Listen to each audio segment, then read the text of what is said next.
is enough. Oh, something's yelling at me. Alright. What's up, groovy peeps? How y'all be? Software update. No, we're not doing that. How y'all doing? Welcome to the impeachment party. I'm so happy. Y'all don't get it. I'm stupid as hell. I love little victories. And today was a little victory, and I'll take it. Oh no, they're updating my game. Bastards.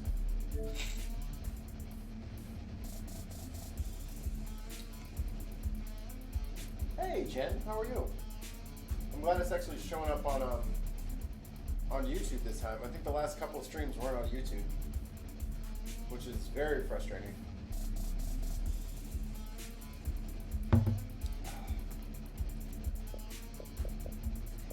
Matt Pig, what's up? How you be? I like this. Everybody's like doing roll call. We're taking. Can I get D Nice? Balake? AA Ron? Oh, okay. Just checking. I'm quiet? Oh, come on. Here's my one tech issue. Let me go ahead and take it now. Let's try. How about this? Better? No. Do a little repositioning. Do a little tweaking. Alright, let me mute it while I do this.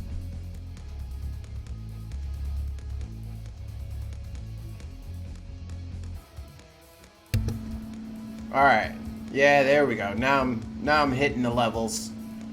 Now I'm peaking and cresting, as I should. There we go. Oh, thank you.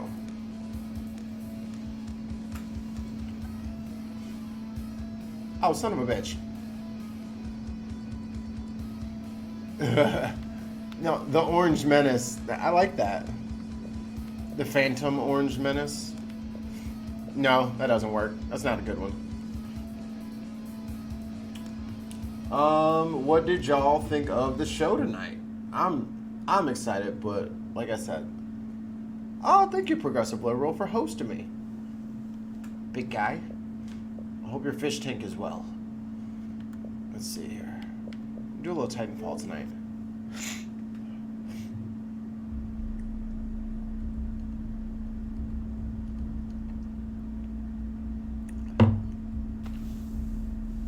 I think campsite-wide, they got some stuff that they're taking care of, which happens with little people. So, yeah.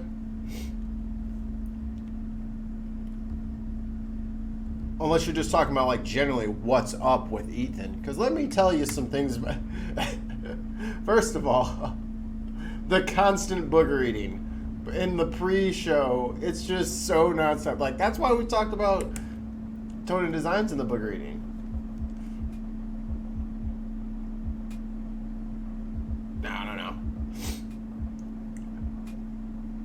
But we both got some stuff outside of stream in life, some stuff going on, so I mean, I gotta be up super early tomorrow, but I owe this to the people. All 6 of you.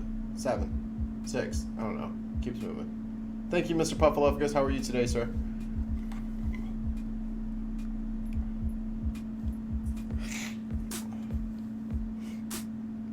Yeah, dude. I would hope to have nothing outside of streaming. I would love to be able to stream for a living, because then I could actually, like, it would give me more time to plan some really fun content for everybody. You know what I'm saying?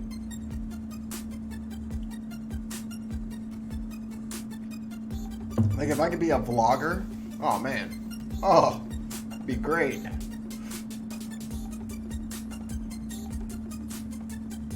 Whoa, whoa, whoa! What do you mean, girlfriends? What do you mean there? Girlfriends? You trying to get me murdered? What the hell? I have one girlfriend who has made it very clear to me that she will never be on stream. So I'm just gonna repeatedly try to get her on stream.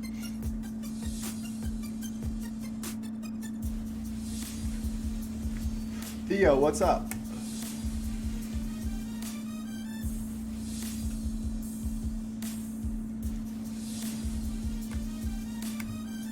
That's what I'm saying.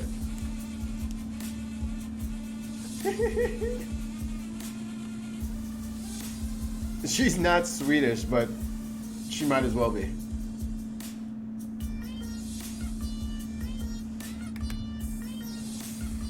No, she's Italiano. She could be. I will not put that past her. She could be Target. I can't make too many references to her though, because she'll probably like go back and watch this. But I'm gonna make her watch. She hasn't seen one episode of Game of Thrones, and I'm like, I'm sorry, excuse me. My door is right over there. I'm gonna need you to put your body on the other side of it. But soon. Trying to figure out like, I really what it comes down to. I just don't want to pay for that HBO Go. It's like. It's just too much money. They want too much.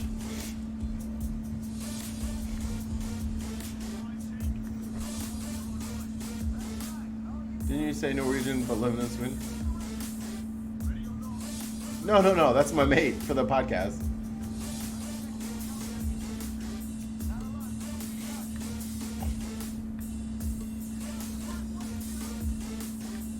No, dude. Game of Thrones is that shit. It's really, really good. Alright. Once I get my Titan here, I'm going to start digging into my notes. I got notes. Fuck me over.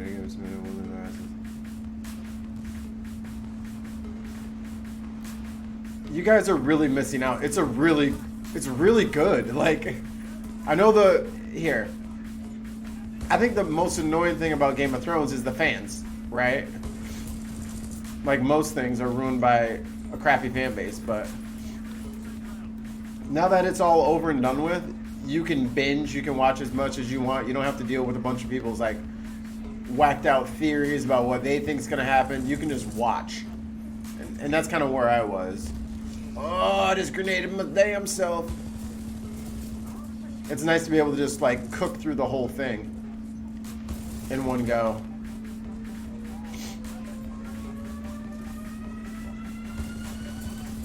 I shooted his leg off. Oh, hello.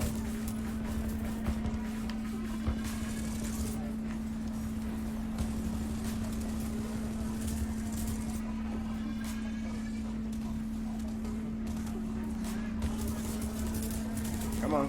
Down you go.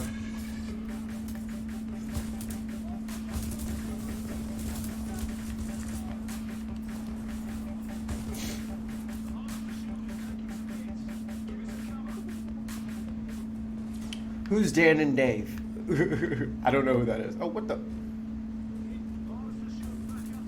There we go. Are they underneath? Oh, they're up here.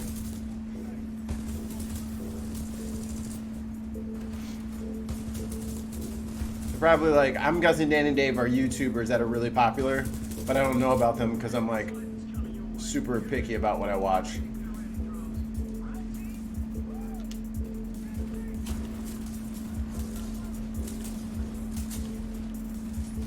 Suck on this, bitch. Oh, God. Titan.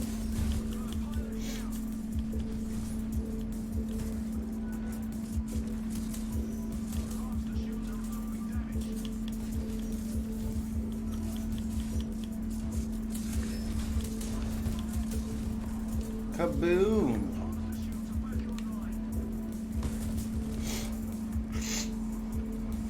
Sanction. What's up, homie?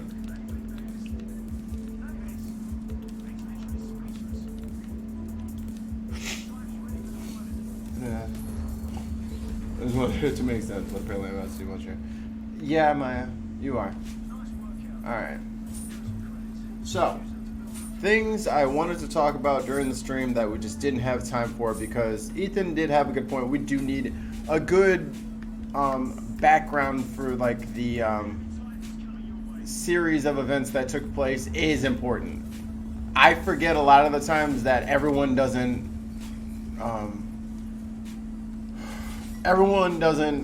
follow all the same people I follow and do all the same shit I do on the internet. So some people like to, you know, not take years off of their life with undue stress because of all the bullshit that is happening in politics. I understand that, and I need to be more sensitive to that. Is that mine? Come on. This is Titanfall 2. So a little background on the background that we all heard tonight is the corruption in the Ukraine, because that's Trump's. Well, that was one of Trump's lies about why the funding stopped. He's like, well, there's so much corruption over there. Like, we're not gonna just give money to people and there's like all this corruption. Well, let's talk about corruption. Oh my God, tickers everywhere! Run! Oh my God, jump off the edge! Oh my God, that could have been bad. Transparency.org ranks countries based on how corrupt they are and what they got going on, whether it's in finance. This game volume is a little loud for me. Whether it's finance, whether it's private sector, government, all that stuff. They rate all of these things, and everybody gets a rating.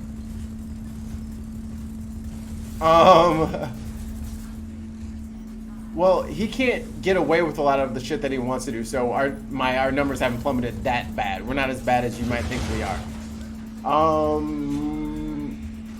Let's go around the hacky sack circle. Where do you guys think we are on a corruption ranking? So how would... Oh, I just fell in a hole. It's every country is ranked 1 out of 100, like think of it like a quiz or like a score. So what do you think our grade is? Like, what do you think our percentile would be for how clean our government is? C-. Okay. Top 10. Oh, you think top 10 amongst all the countries? I will help you out, Jen. That is not... No. We're nowhere near that in the rankings. Give me your battery, bitch. Oh, top 10 dirty. No, we're not that bad. We're not that bad. But think of like a grade on a test. Like how do you think we did? God damn it. So I got a couple C's, a couple in the C category. Will you die? A couple F's. D+. We are actually not top 10 dirty.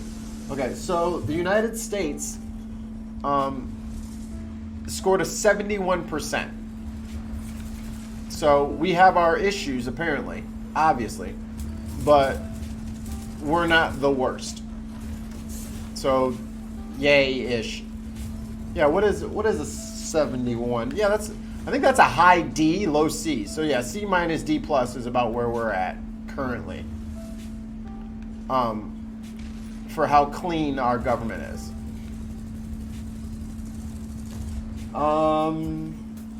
Some notable countries that you might think, like, here's your barometer for bad. Afghanistan, 16. Iraq, 18. Syria, 13. Okay? The Ukraine, 32.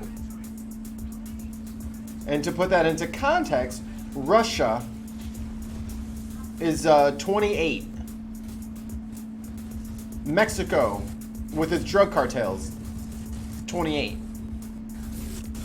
So our 71 looks great. The number one on the list, I think, was Denmark, if I'm not mistaken.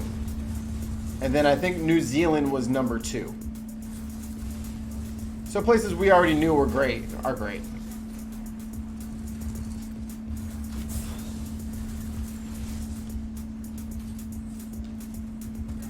Switzerland, actually, let me, once we get into the in-between here, I will post the link. If anybody wants to look it up, it's transparency.org.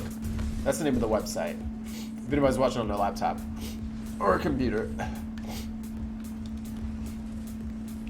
And they've got a breakdown of everybody, and they talk about why the different parameters. It's a bit of a dry read, but not impossible.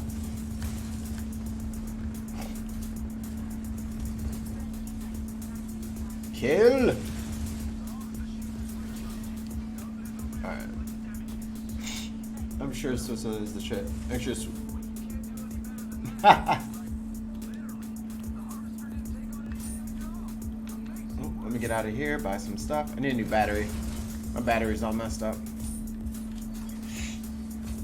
Buy one of these. Can I buy more than one?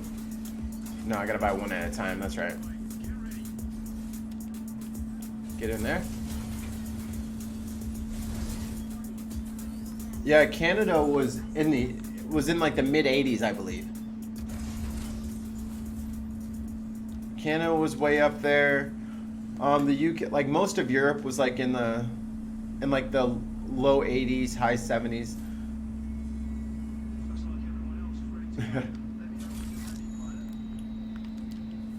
Yeah, there was like there was nothing too shocking or surprising on there.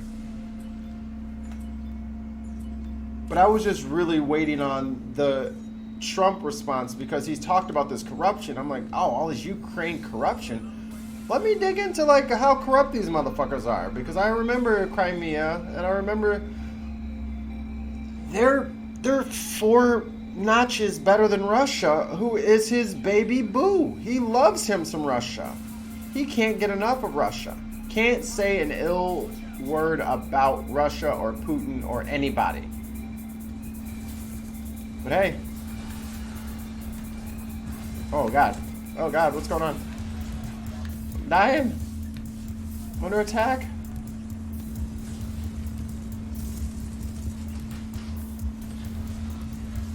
Better education. Yeah.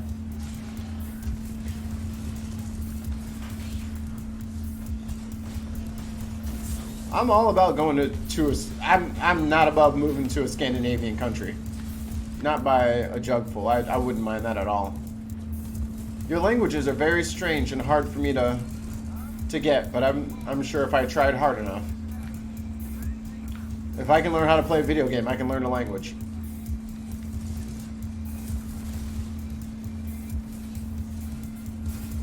Well, they say it's cold here in Chicago, which I agree with 100%, but I also don't live outdoors, so yes, it is cold outside, but I don't plan on spending all of my time out there, so. Come on. Get stepped on. Our problem is that our people are still educated and rich to be property due by the government. Yeah.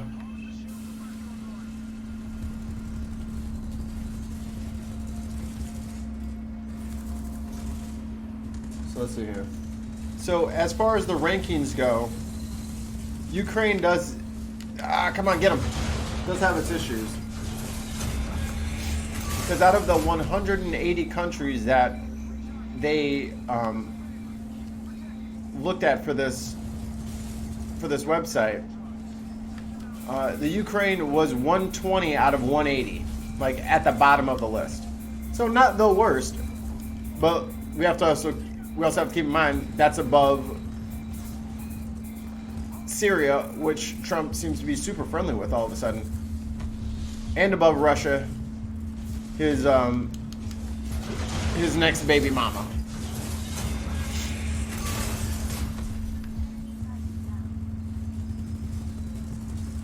Come on. Oh, there's a lot of y'all.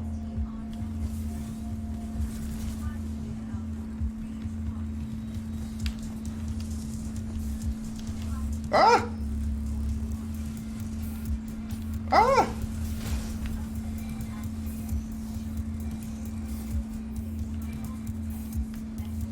Hold on. Getting shot.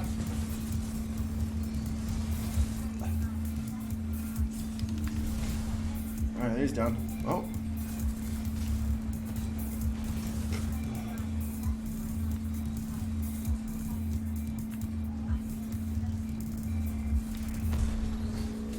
Come on. There you go. Nice. What the hell? Yo, give me that battery, kid. Or no. No, Saudi Arabia. UAE. Yeah, they're on that list. And they're fairly low to the bottom, but I cannot pull it up right now. I'm already starting to lag with all this nonsense going.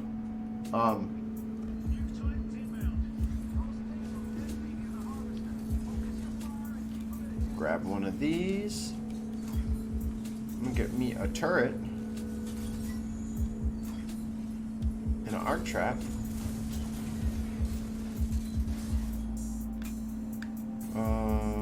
I need to use arc trap and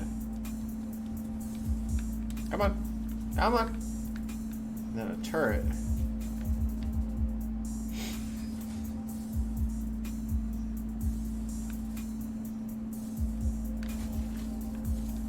Pick me up. Okay. David, what's up? Look at the shade. Stick shade. Yeah, like him. Don't worry about the. Is that a worker website? Probably just showing. Yeah. Thank you, sir. Appreciate the tacos. I just actually got done eating tacos. I'm having tacos and champagne tonight because it's a celebration. That's where I'm at. That's what we're doing here at the Famine household.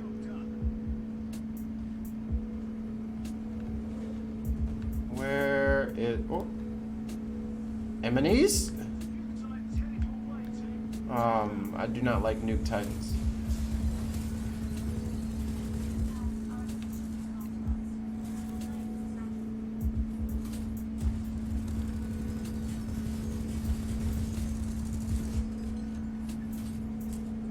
Come on.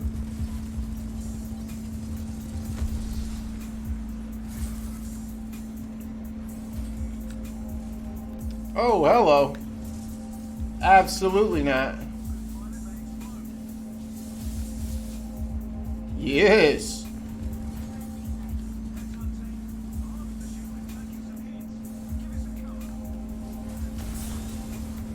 If I pop his shield, I can steal his battery. Give me that.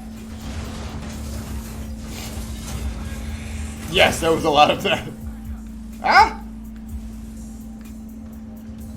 Alright.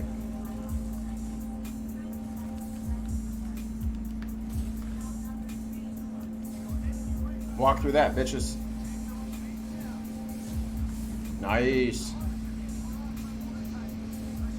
Oh, there's mortar titans. I gotta go find them. Because I don't know that my teammates are on top of things. Getting shot in the back by something. I'll deal with that in a minute. No, I can't jump over this. Alright.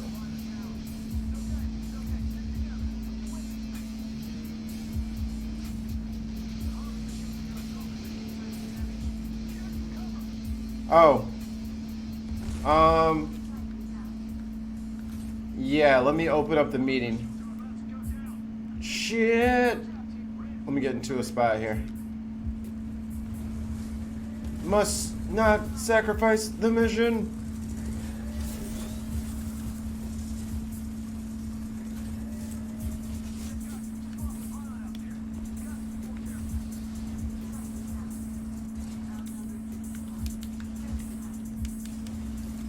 Come here.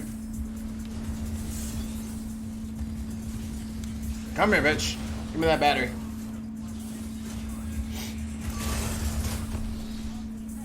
Yeah, if any of you guys are following me on the old Twitter, DM me, because after this, because I have a feeling we're gonna lose this.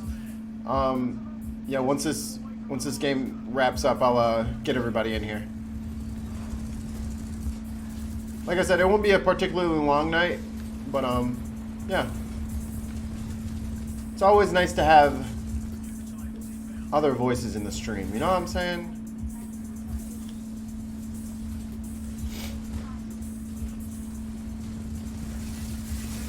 Thank you, Miss Maya. moderator extraordinaire. Get off of me.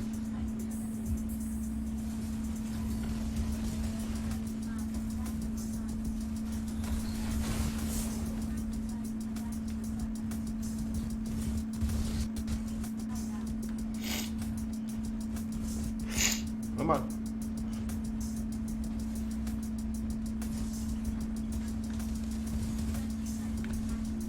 Alright.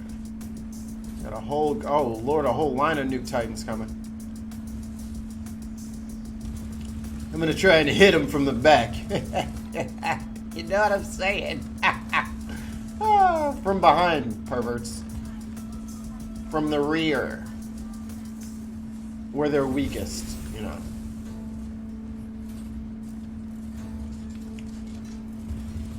Lord have mercy.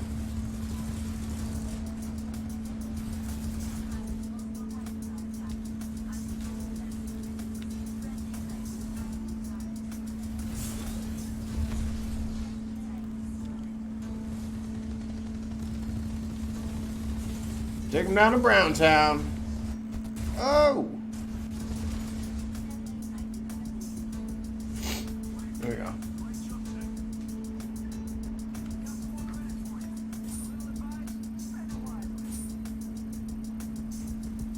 Alright. They're just gonna have to wait over here in the game. Alright.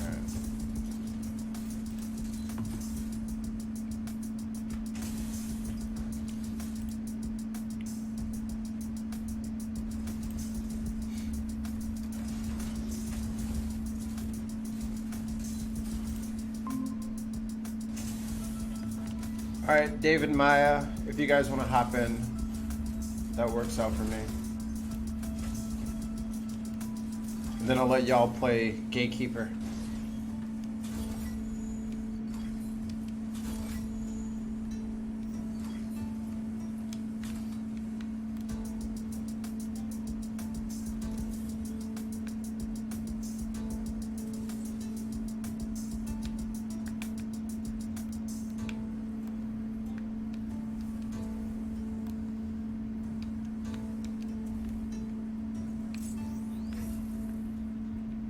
Oh, Titan. There we go.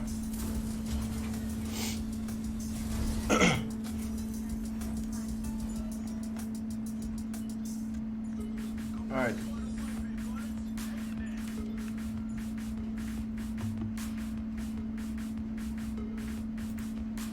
All right. Should be. Oh, I'm gonna die. I'm gonna die.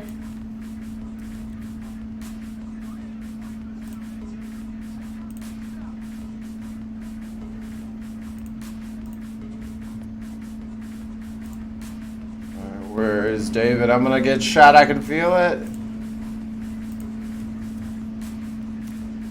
Okay.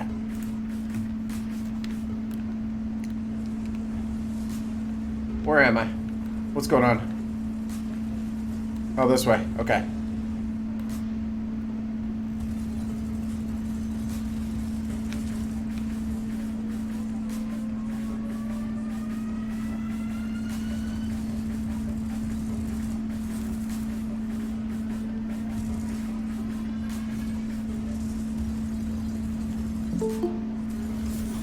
Uh-oh, got a doorbell.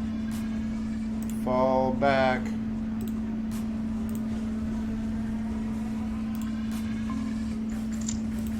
There we go. Alright, how's it going? What's up? How you be? I don't know. Came here, like, last time I came in here, you didn't tell me somebody else was in here. And I'm like, who's going to be this time? I'm going to, like, look in there, and it's going to be, like, Dark Matter 2525. I don't even know what that means. What's Dark Matter 2525? Is that just a random... Oh, you don't watch them? No. Oh, my God. Am I the only one in here? Come on, there's, like, other people. Somebody in here must know who Dark Matter is. Who is it? No. He's a content creator. Okay. He does God and Jeffrey. Oh, okay. Sorry. So I don't know. I don't know. I follow him on YouTube mostly. He doesn't do a... Well, I think... most people, since YouTube switched the algorithm and like the payments are different, like I don't even know how long you've been on YouTube. Cartoons, basically. Huh? They're pretty funny. Dark Matter, just like the little animated. Yeah. See, Mikey. I never said I knew everything. I'm surprised that you've never heard of Dark Matter, though. Yeah, he's pretty big. He's like really big shit. Like seriously, Like, if he was in the did you room, I ever- might just have to drive to like take a flight to Chicago and suck your dick. Like, that would be insane. I'll see what I can do. The Christian game show thing back in the day? No, that was the other one. That was Oh awesome. my god! No, you know what? That got me into like atheist YouTube. I sent it to my daughter, and she started sending it out to everybody she knew. The one with the game show? Yeah, that was my very first no, YouTube same atheist thing. Yeah. I know, right? It's like, what day did Jesus rise from the grave? Was it this day, this day, this day, or this day? And then you get people would pick A, B, C, and D, and they were all right.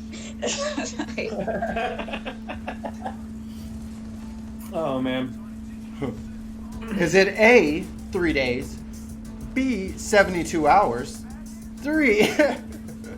Yeah, it's like, or D, it's like, trick question, all of the above. That's correct. Oh. Right. No, because you never paid attention in church. So, Nope. in the Bible, you have Jesus dying before, in one gospel, he ate Passover with the disciples. And in another gospel, he was arrested the day before the Passover meal. We have his birth date in two different centuries. Well, yeah, in AD and BC. You know what? I'm sorry, go ahead. I will play you the audio, Mikey. You can hear it. You don't need to see the animation. It's basically Yeah.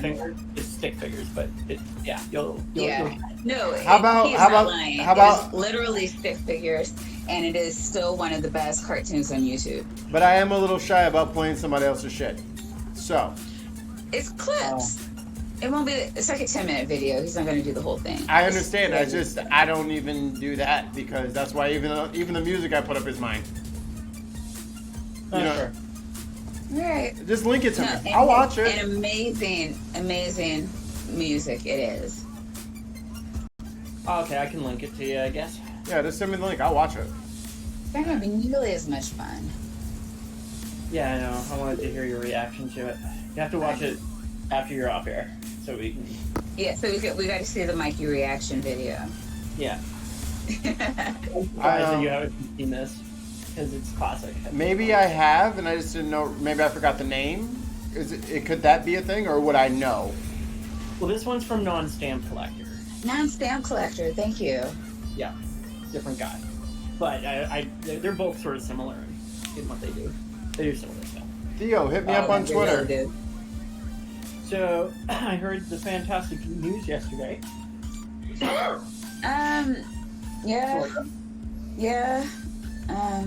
So I decided to have like a big plate of celebratory pulled pork nachos. And they were delicious. And then one of the nachos decided to flip up sideways. Oh, and stab you. It stabbed me right, like it drove in between two teeth and stabbed Oh. me. And all my gum on one side of my face swelled up. And I was in like super pain all night. And then I went to go to get like some oral gel or something to numb that the fuck out. Couldn't find my wallet anywhere. Ended up eventually getting that at noon. Oh. All night, just excruciating. Like it might like that got like I basically rolled a fucking one on a mastication check. Ugh. You know, so I mean I've got stuff for it now, so that's not so bad. Yeah. Got a little bit of rest, and then I went to help fuck, fucking most all of Sessions' fucking belongings up because he's gonna be heading back away from here. She got fucked over by some people pretty badly. And has to move and can't take most of her shit. So now I have an entire room full of like literally Troll stuff. 3DSs, PlayStation 2s, crates full of games, basically an entire kitchen worth of stuff, 2 couches, 2 chairs, a recliner. Let's not talk about her personal business anymore, please. Fair. Well, I mean... Wait, who are we even talking about? No one. I heard it. That's all that matters. Yeah. Well, I mean, they're not keeping it a secret. I'm basically just gonna... There's a couple things they said I could have, and then I offered to take the rest and try to, like, sell it off and send them some money from whatever can be sold. Right. Oh yeah, because you guys still have a strong economy. Yeah. So, one thing that kind of, I don't want to get lost in the sauce, back on this, oh yeah, David, happy fucking, impeachment day. It begins. Yeah. The impeachment party begins. No. On impeachment day, you're not going to be able to find me. I will be too drunk to talk. Oh yeah, I'll be fucking hammered. Oh, we're gonna do a fucking something. We'll have to, you know what we'll have to do, Mikey? We'll have to get together, maybe get a collection of clips, and basically watch Trump's greatest hits and drink every time he says something stupid. Oh, dude, I'm not trying to die. I know, right? Hold on, man. I'm not trying to commit suicide. Like, I've learned better ways to deal with my problems. Like, yeah, I think that's in the terms of YouTube terms of service.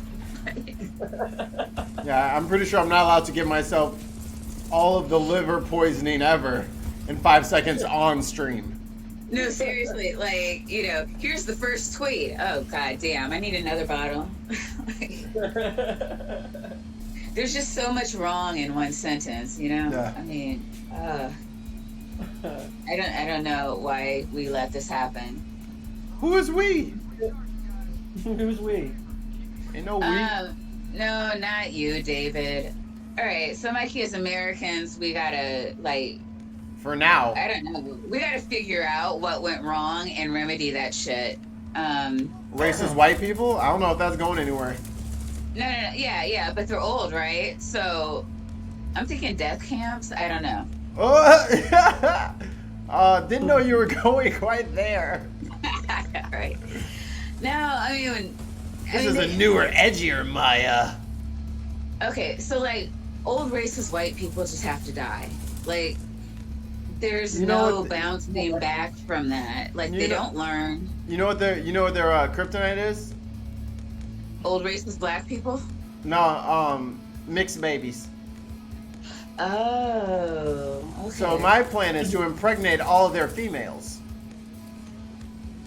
I mean, that statement would be pretty much true of any group of living anything. So, today. No, I mean, like, everything dies. So, do you mean they have to die today? No, yeah, that would be preferable. You're like, oh yeah, no. But my plan only takes 9 months.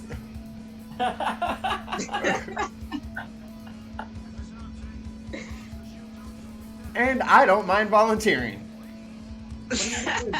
No death? I don't understand. Hey, is your dad a racist? Yeah, come here with me. I've got a 10-step plan to save America. Are you in? Good, because so am I. I don't know. I mean, you're contributing to the browning of America. They really hate that. You might... hashtag white genocide. Yeah, I'm about that life. Oh my god. And white genocide. What the fuck is white, by the way? I haven't figured that out yet. No one knows. Yeah, where's can y'all But it's pretty sure preferable. it's not Whatever right. it is, it's preferable. can someone please show me Whitelandia on a map? Yeah, I'm pretty sure. No. No, yeah. I mean, it would be a map of the U.S. Says all white racist people in America. I mean, I guess like where you're from is like a kind of it just I guess it depends on when you want to take the snapshot. Because eventually, I mean, you go back far enough, everybody's African. Or you're Yeah, like, oh, yeah. I'm not American, I'm St. Louisan. You know what I'm saying? Like, Oh no, yeah, no, and probably non-Black Americans have no idea what we're talking about. But I'm Mississippi. yeah, yeah, like your state You know. becomes your country then. Yeah, yeah. And I mean, any black, I mean, I don't know, like Dave, I don't know. You probably know whatever you are from like Europe. Like you could probably say mom's Scottish and dad is French or something like that. If you pull a black person aside in America, they'll be like, oh, my peoples are from Louisiana or Yeah, something. we Creole. Yeah. Forgot to ready up. Yeah, like I'm. Yeah, and the white people are like, huh? Why would you do that? Oh, it's a little thing called slavery. You gotta. We had to 400 years find. of total fun. We had to find a different snapshot to take because Yeah. motherfuckers didn't want to. Like, I wouldn't even. Like, it would be one thing to grow up and your state being your nationality, for lack of a better term, because you don't have any record of anything else. But Right. damn, if they would have just kept notes, you know what I'm saying? Like, if they would have just been like, oh yeah, these people who went to these plantations, all Nigerian. That is very helpful. You just saved me $99.99 from 23andMe. And maybe you won't act like such monsters when you humanize the people that you're, dehumanizing. I mean, which is crazy, right? Because they know what kind of tree their furniture comes from. Which vineyard their wine came from and which season it came in. Yeah. Yeah, but where I got my black people, they're just Eh. fucking slaves. Yeah, not quite as useful as a glass of wine, You know. but it's You all work good. tomorrow? Yeah, I work in the morning. We're having we're having the two guys from Problem Solver Politics on the show on In Time at 12 Eastern. I will be mid-shift, but I'll watch it after. Yeah. Oh. Yeah, I was gonna say, it was like, man, I have to pack a lot of shit into my day. I'm actually triple booked from 11 to 12:30. Triple booked and busy. Yeah. Yeah. Yeah. Yeah. That's how that happened. That's good though. Sure, we'll go with that. But I have a giant Charizard now. what? Or Charmander, I should say. What did you talk about? Seriously. Oh, I got you. Mm-hmm. And like an army of Yoshi. The Yoshi army is rising. All right, no, Mikey, we cut David off. He was shilling. We respect that. No, he can show. David, Yeah. But it's your time to shine. I mean, show. Chill, Shine. Oh, yeah, In Time tomorrow. Bob Eastern, Cardinal, Cardin and Cody, the Oracle from Problem Solver Politics, are coming on. We're going to be discussing UBI. Which is where we all I'm need to get. saying nothing.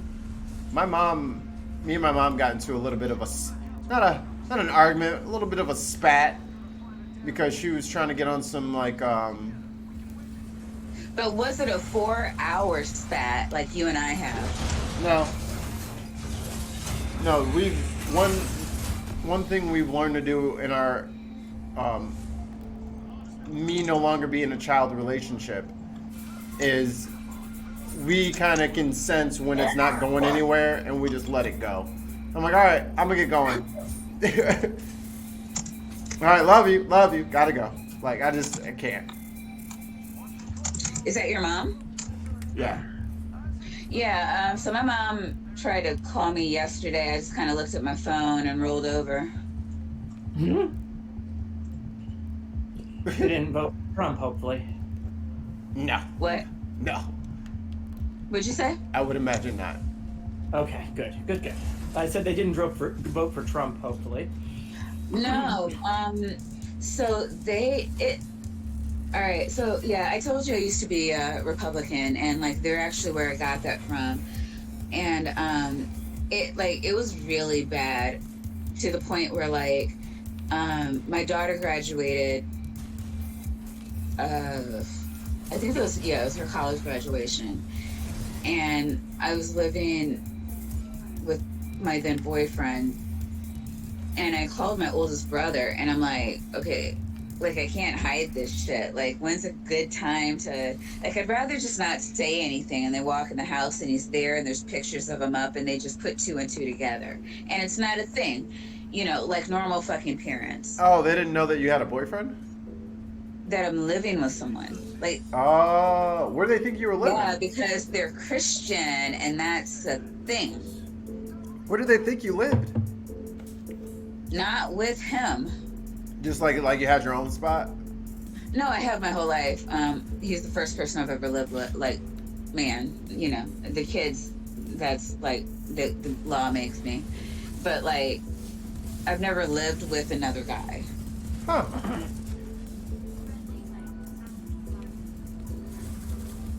So, I've lived with exes. Yeah, and then I'm like, okay, well, this has been, going on for a minute, and haven't mentioned anything. I don't see how this is going to be a thing. And he was like, no, they've been in, like, he's like, I'm really surprised at how liberal they've gotten since Trump got into office. There's a tipping and I'm point. like, huh? It was that tipping point. Well, I think everybody shifted left. That wasn't batshit crazy, racist, misogynistic, XYZ. But are they alpha males? No. When people meet It was a I joke. call him my dad. Technically, he's my stepdad. When they meet him, they think he's gay. He's like one of those Little flamboyant. Christians. Bam! I don't understand that, man. Yeah. Oh, man. You never met anybody like God. There's like church full of men who are so Christian they're gay. Yeah. Okay, so like I was like, I'm not making this up. I swear. I just depending on the church you're in, All you the either choir understand what directors. I'm saying or you just really like that don't make no sense to me. But yeah, you can be so Christian you're gay. You mean like Flanders? Yeah. Exactly. Everybody loves Ned Flanders. Not me. Everyone that matters loves Ned Flanders. Oh. Oh, what the hell's going on over here? They're really like I had my daughter when I was 16. And then when I got pregnant with my son, everybody in the family was, well, you have to get married. Like, they're like, like they. I'm sorry, have to? Yeah, Right. well, yeah, because you're a mother now, and that's what mothers do. They're married. Wow. I'm about to hit you with some statistics. But...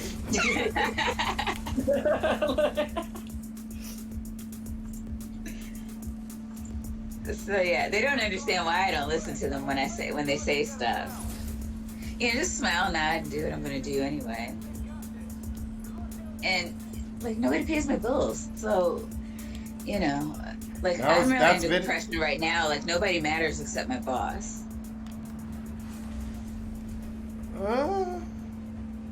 I can always I can always find a new line of work. Like I just can't. I have to listen to her opinion, right? It's part of the job. Now, it's not like she Listen, tells yeah. me, like, how many children I can have or, who I should date or think, How many did she allow you to have? But, I mean, you go to work, you have to dress a certain way. You have to have your hair a certain way. You have to act a certain way. Like, what your boss thinks matters. Nah. Okay. That's probably hindered a lot of my corporate success. Because I'm like, no, what's the objective? What if I do the objective better than all of you? Then will you leave me alone? No. Because you have to do, like, you remember when we were talking to Ocean and he was like, the fans want me to make my videos their way. It's just like, you gotta adhere to the schedule that I would like you to.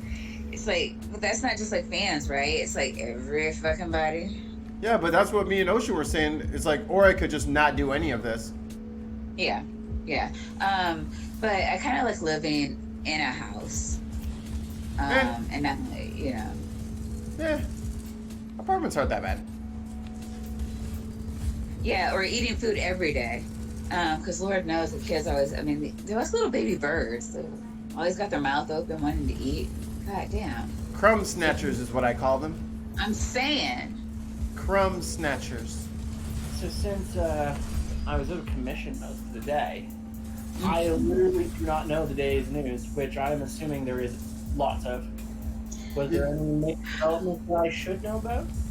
220 House Democrats. Oh my God! Did you see today when? Okay, so they released the memo for the phone conversation, and it was bad. It was so fucking bad. They needed talking. They couldn't. So you can't tell the truth. So you can't tell the truth, right? Because the truth is in the Trump administration, it's always bad. So anytime any news comes out about something they did, there has to be a spin. And then there was like either a 2 or 4 page spin. Like, here are your talking points. This is how you present the information. It was supposed to go out to all Republicans, and they sent it to the motherfucking Democrats. Whoops. And, huh? I said whoops. Right. And then, which was the email that they sent immediately after saying, hey, we need you to retract that. Like, it's a thing, like a button they can press. Can you unsend that email real quick? Right. Yeah, that's not how email works. Yeah, because we're totally smart. We have the best people. Best people for all the best jobs. So within 5 minutes, that email is all the fuck over Twitter. Yep. And people were like, holy shit. Like, a lot of people are just like, could you imagine the state we'd be in if they were actually competent? I'm just glad that Obama's not there anymore doing all of his bad shit. Because I know. he was a moron. He was so black, and everything he did was, he did black. And what the fuck was that? What was that about? You ever see the white Obama meme? No. Let me see if I can find it.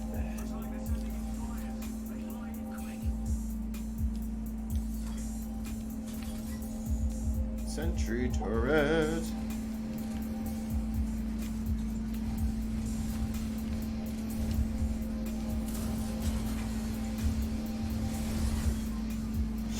I'm not getting in that tight. Out of here. I'm sorry. Wait, Gemini rule? Rue. Oh, did it not change? No. What are you playing? I'm playing Titanfall 2. Sure. Gemini Rue is the what is it called? The point and click game that I play. On the So you're just using that to lure unsuspecting children into the chat. Yikes. Lure make children. Them cry and, Yikes. As their ears are bleeding and Yikes. to the state of the news. Gemini Rue is much rougher game than this. I have no idea. I've been killing. You just said honestly, so. Well, I've been killing robots in this game. I was killing people in Gemini Rue, so this is actually probably better for kids. I don't know. I say we kill the people, keep the robots. Like, today was just Maya, bad. Jesus, Maya, what is going on with you today? Republicans! You Republicans can't, are going on with me today. you can't keep advocating for violence. Stop it. No, I mean, just certain people, right? Oh Not my all the goodness. people. Just the people that Maya deems as allowed to live. Well, I mean, like, so, like, The black ones? it's just funny. Like, if you have, like, a quarter of a gram of weed on you, we have to lock you up. But if you and your bank buddies decide to implode the economy, we're going to give you a hefty little pension, and maybe you just don't work for a couple of years. It's just the fuckery. They're victims too, Maya. Yeah, because corporations are people. I heard that from a Republican once. Yeah, their lobbying is their freedom of speech. That's what they tell us. That is what they tell us. Yeah, David, didn't you know that campaign contributions and lobbying monies that's freedom of speech? It is absolutely not bribery. It is freedom of speech. Unite, right? That is what happens when citizens unite. Yes. Citizens United. This stream brought to you by our friends at Citizens United. Which is absolutely not bribery. Because it's legal. And it can't be legal. It can't be bribery if it's legal. By We definition. said it's legal. See, it's on this piece of paper with all of our signatures on it. Isn't that the funny thing about lawmakers? If they do something grimy, they can just make it legal. Yeah. How convenient. Yeah. We've got, mass murderers blowing up preschools, elementary schools, and, I'm just going to sit on this bill that would stop that. And it's legal because, this piece of paper over here says I can. Meanwhile, in Canada, our Prime Minister dresses up like a genie. What? Yeah, he got caught in brown face. Oh, yeah, I did hear about that. What I also heard about in passing, kind of, like, they mentioned that the Prime Minister of England, and in Boris other Johnson. news, death and destruction of America.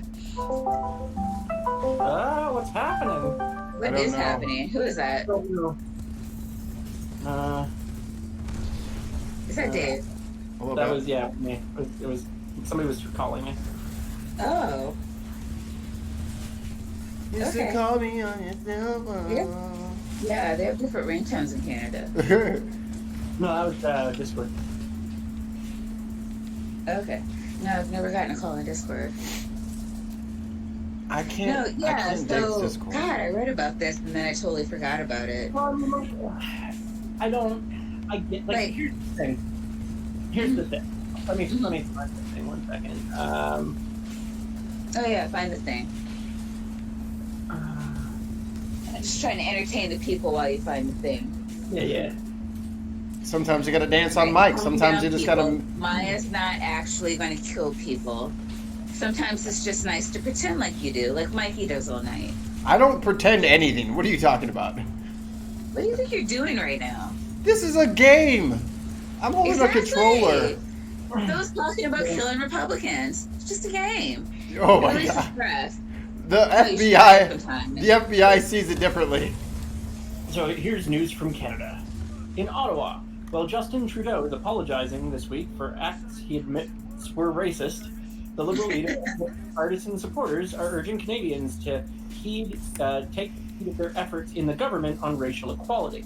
Among the cabinet members and Liberal MPs defending Trudeau's character this week was Greg Fergus, leader of a small parliamentary Black caucus, who's running again in Quebec, riding of Hull Almere. Speaking to reporters Thursday, Fergus said people should acknowledge that Trudeau tried as Prime Minister to improve the lives of Black Canadians and people from all backgrounds. He pointed to the historic decision to enshrine the story of Viola Desmond on the $10 bill. Desmond was a Black Nova Scotian woman who was arrested in 1946 for refusing to leave a whites-only theatre in New Glasgow.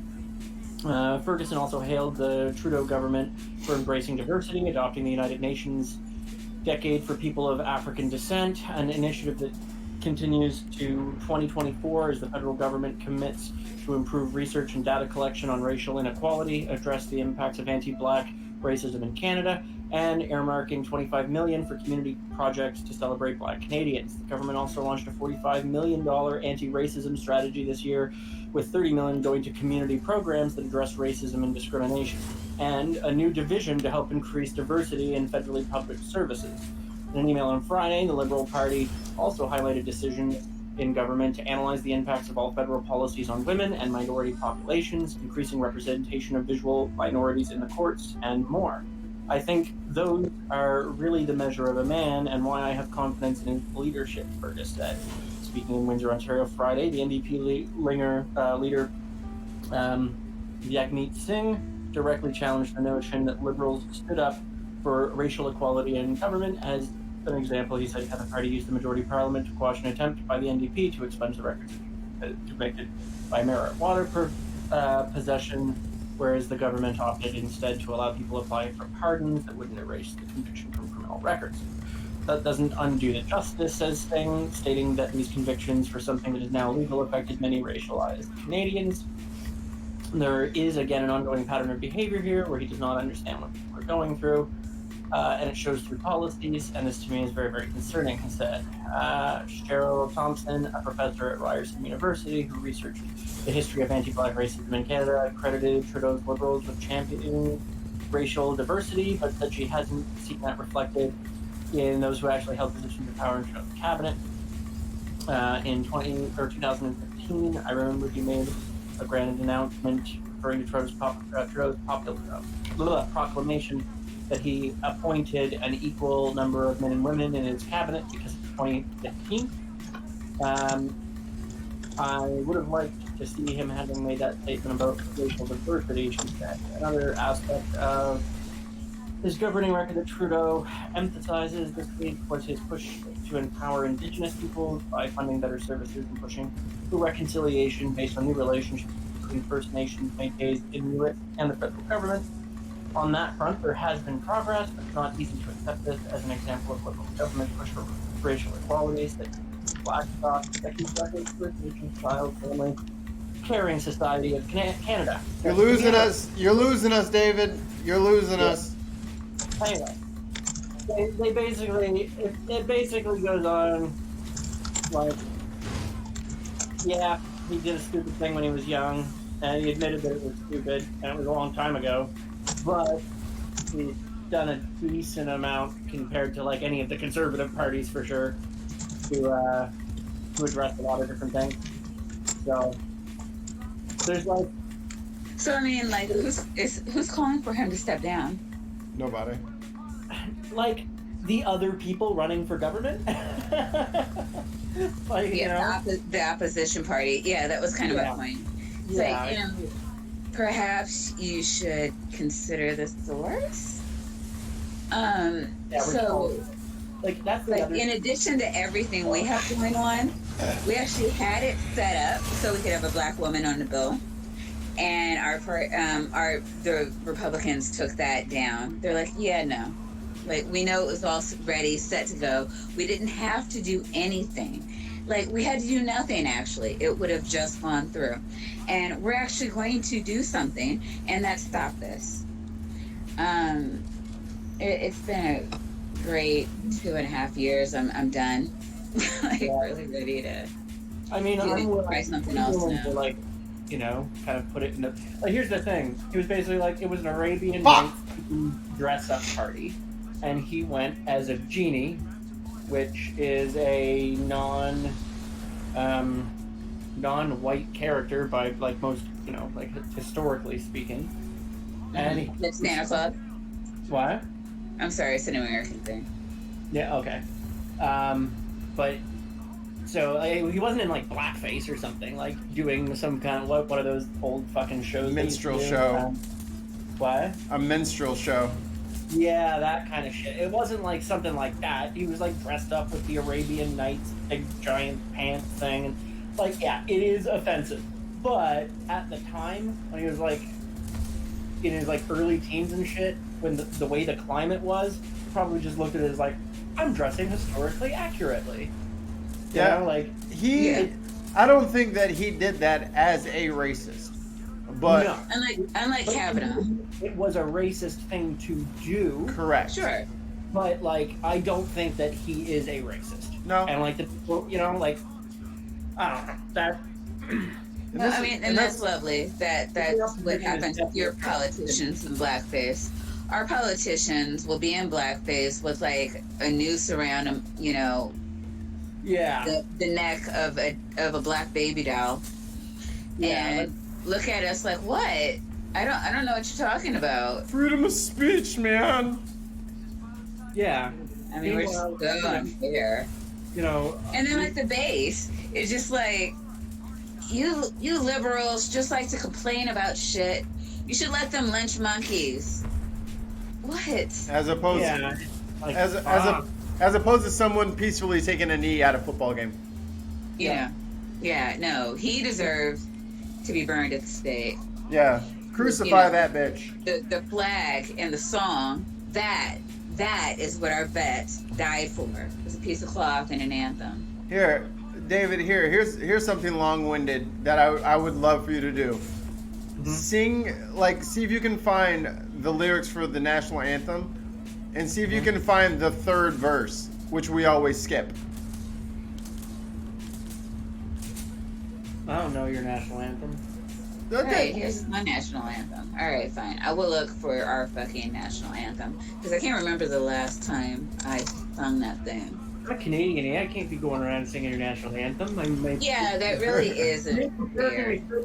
I have no idea what the Canadian... I mean, I know the name of it, but like, I've never heard it. I've never actually heard it. If it's... Our home and native land, true faith, love, and our songs command. Yeah. He's belting up the national anthem? Yeah. That is it. Yeah, that's our national anthem. It's a little longer than that, but you know. Yeah, I would hope so. They've changed it a couple times. I think that it used to say in all our sons command, and I think that they've changed that so that it's gender equality and says in all our. I don't know what the new version is. I'm not a very patriotic Canadian, unfortunately. So one thing that I love about the show. What am I looking for? The lyrics to the national anthem. The Star Spangled Banner. Hold on, real quick. I'm gonna adjust Tony real quick.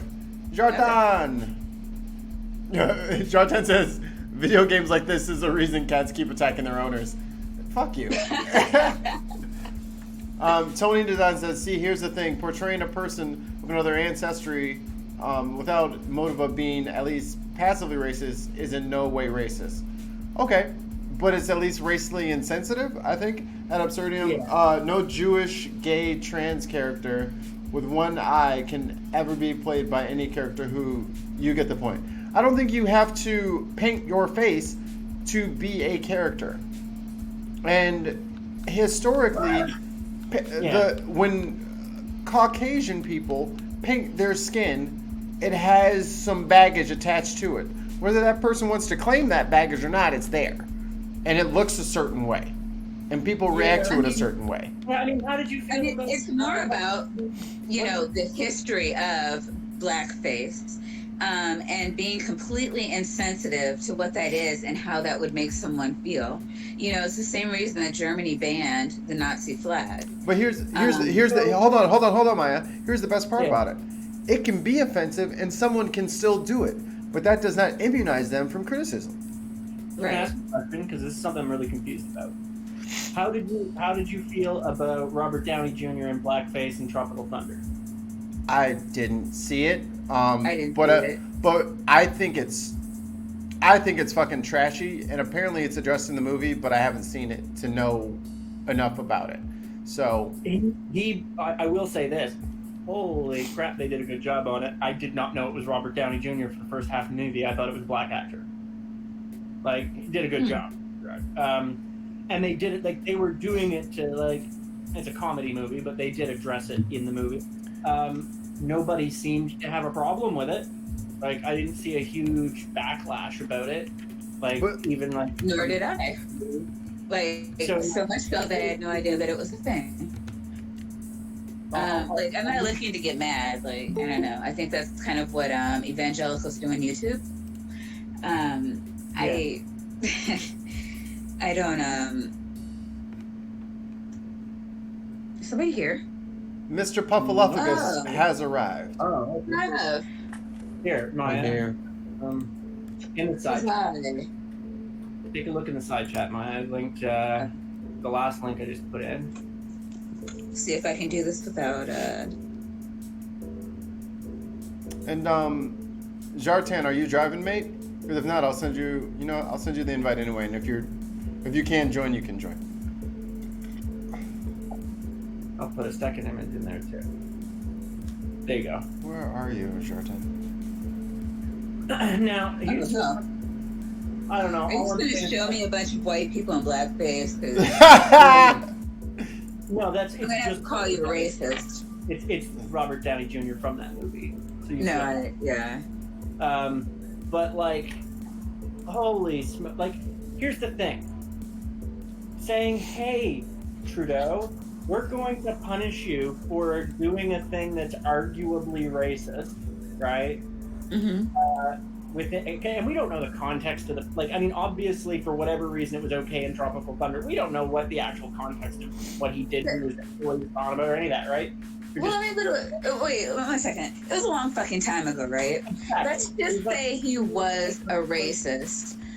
Like he's been in the government for so long. Like you read off this laundry list of shit of bipartisan and multiracial shit that he's been doing for the entire that benefits the entire country.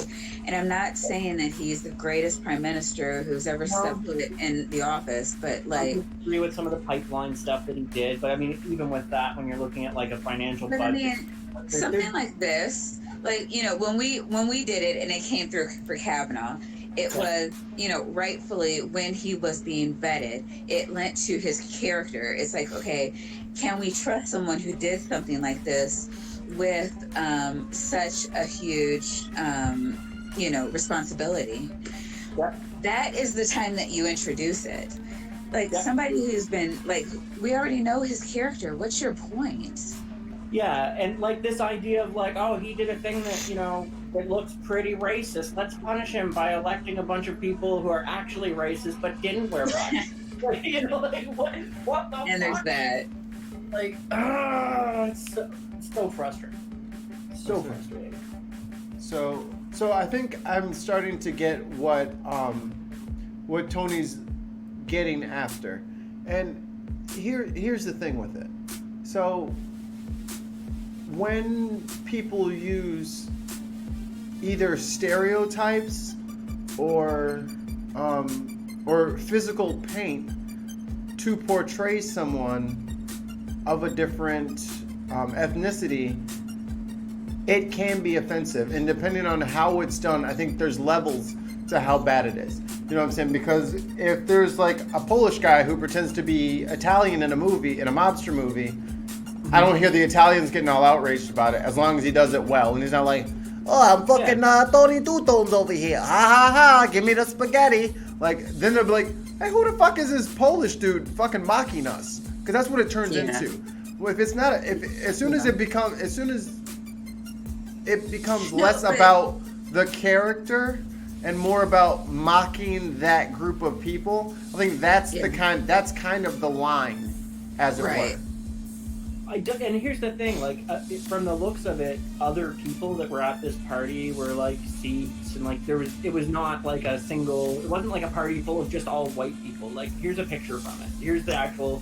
I'll show you the pictures of Trudeau, Maya, like what he's actually done. And like, but to push back on Tony one more again, so with the Justin Trudeau thing, I think people would have figured out who he was without painting his face.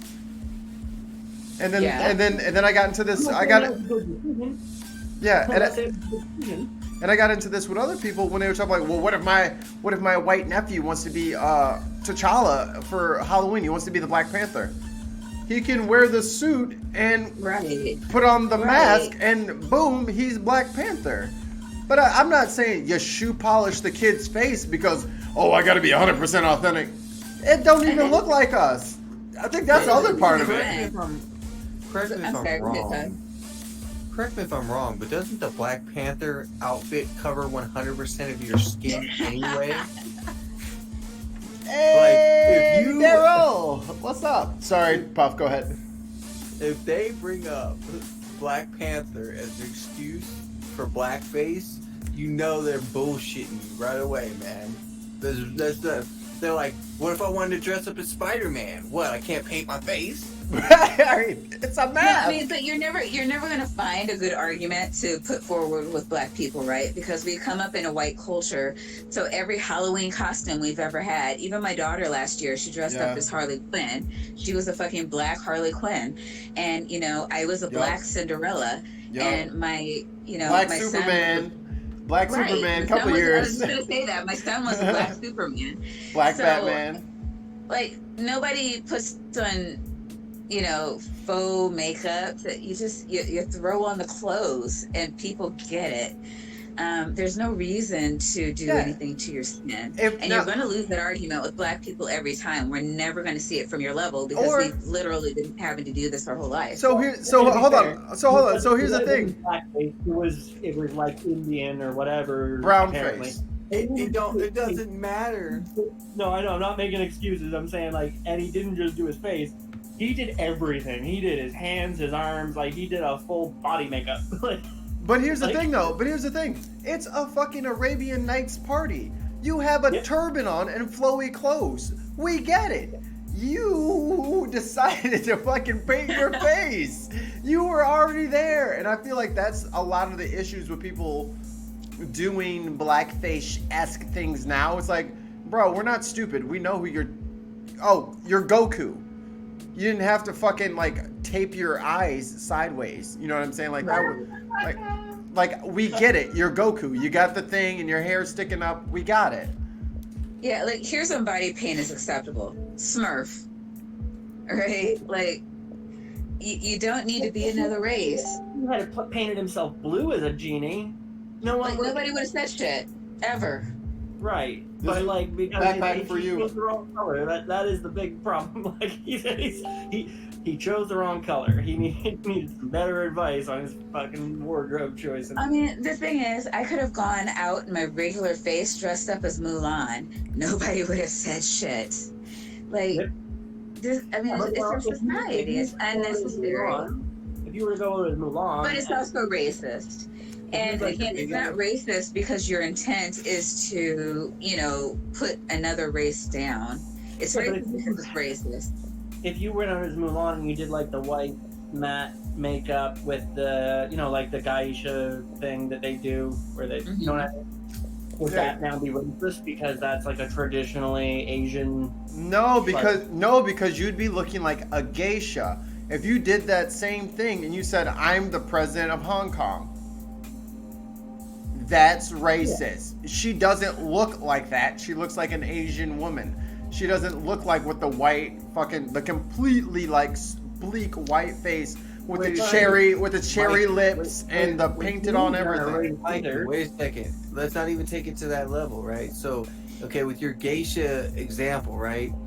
If you just did the face paint stuff like that, right? But we could tell, hey, that's obviously a white person painted up as a geisha, right? Okay, we can tell that, right? But then if you went to the extent of taping your eyes so they look bifurcated. And that's actually what I was going more for. Not necessarily the makeup, the lighter makeup than my skin tone, but if I had to tape my eyes back, that would be a step too far. Right. If you took the step of making your eyes look bifurcated, so you could be that's what, I gotta be in character, right? That would be a step too far, right? So we ain't gonna talk about all the times y'all took non-white characters and put white people in them roles. But no, Liz Taylor was a white Cleopatra. She wasn't in brown face. Prince of Persia. Roles that John Wayne has starred in. Right. It was a different time, and we had to sell the movie. And white people back then weren't going to see non-white people. Bro, Prince of Persia had I mean, Jake I remember Gyllenhaal. reading about what was that Romeo and Juliet remake in the 60s. 60s? Oh God, it was the Hispanic, was it Puerto Ricans and the Oh, was you're it talking Italian? about breeze it, buzz it, easy does it, stay cool. Yeah, I Feel West Side Pretty. Story. West Side Story. West Side Story, yeah. Welcome, Jartan. Hi, new person I've never seen before in my life. All right, so like they had to get what was her name? The lead actress, Yeah. Catherine. Zeta-Jones. Anybody gonna help me? Who? Catherine Zeta-Jones. No, I don't think she's born yet. Catherine Heigl. But like the lead. No, come on, 1960s. The one, oh gosh, she fell off the boat in the 70s, and everybody Goldie thought Hawn. she died in it. Black Swan? No, the actress and the lead actress in West Maya. Side Story. Maya, Yeah. you're getting lost in the details. Just go ahead with your I point. didn't know her name. Okay, so she's a white woman, and she's supposed to fall in love with a white guy, and they could not put. They wanted to put a Hispanic woman in that role. Everybody on the Puerto Rican side was Hispanic, but she could not be because they did not believe that white people would go see the movie if it were a real interracial couple falling in love. Like, that's how bad it was back then. So, I mean, I give Hollywood a little bit of leeway for trying to get stories with people of color out there. But they still had to do a little bit of maneuvering because, like, the audiences just weren't there yet. I was pissed off also in The Mummy when they said Ooh. Homegirl was a ancient Egyptian princess. I was like, now hold on. Now hold on. Yeah. I think, okay, so it says that West Side Story was originally released in 61, right? October of 61, right? Yeah. I think at that time it was still illegal in America, Some at least states. in most states, to be an interracial marriage. So I do believe that was probably done so that they could actually get it on movie screens legally in a lot of states, because you couldn't promote in that day and age. You could not promote illegal activity. Oh, I don't know. I got a strong counterpoint. I Love What's Lucy. that? What year? Fact check. What year did I Love Lucy come out? That was in the 50s. Right. That's before this. Yes. Right. So. But they were both Hispanic. Lucy's not No, they weren't. Hispanic. No. No. She's a redhead. Lucy Law? Yeah, I know. No, she's very. I don't know. If you're saying she's like maybe from Spain, No, Lucille Ball. There's no way. I'll Google it. Oh, that's why. That's why it was. Did you look at the pictures of that last? No, they they didn't want to give her a show initially. Yeah. I remember hearing stories that she actually had to do some kind of like vaudeville kind of thing, where they were doing like performing in front of test audiences, and it was only after like they were that popular with the audiences that they were like, okay, let's see what this will do on TV. It's not like she died. She wasn't. She was English, distant Scottish, Welsh, Scots, Irish, Northern Irish. She was English, by every definition of the word, with bright red hair. Hey, Mikey. Yes, sir. If I present my screen to show these guys a thing, is it going to interrupt your shit? I don't think so. Go ahead and try it real quick. All right. Because I think my camera's not on in the meeting anyway, so you should be fine. Okay. I want to see. Here's a couple of the different Justin Trudeau. Oh, goddamn, Justin. Wow. Justin! Look at this. He's got. I gotta say how much I'm loving David tonight. Like, he's just like, well, if you think that pissed you off, I got a whole montage here. I got the Hollywood square of shit to piss you off. My buddy Backpack says, yeah, I Love Lucy was the first TV show with an interracial couple, for sure. What's up, Doc Fearsome? Didn't the first interracial kiss happen on Star Trek though? Yo, William Shatner. Yeah, he kissed what's her face? Uhura. Yep. Yeah. So like this is like, so we already knew that Trudeau had sort of this little history of you know, his yeah. like, David, you have a lot of cred here. We believe you when you say shit. No, I know. But I was trying to show you this. This is what actually he did though. Okay. I think So- and it's like multiple shit. God Yeah. damn. and here's There's oh, his shit. Arabian. Whoops, what is that? There's his Arabian whole setup. and here- And that. here's how I can prove that I'm not Oh my just god. It took me a second to even see him. Yeah, he just blends into the background. Like, where's he at? It doesn't help that it doesn't help that it's a black and white picture. Right. And then this was what I was saying about that. There's Robert Downey Jr.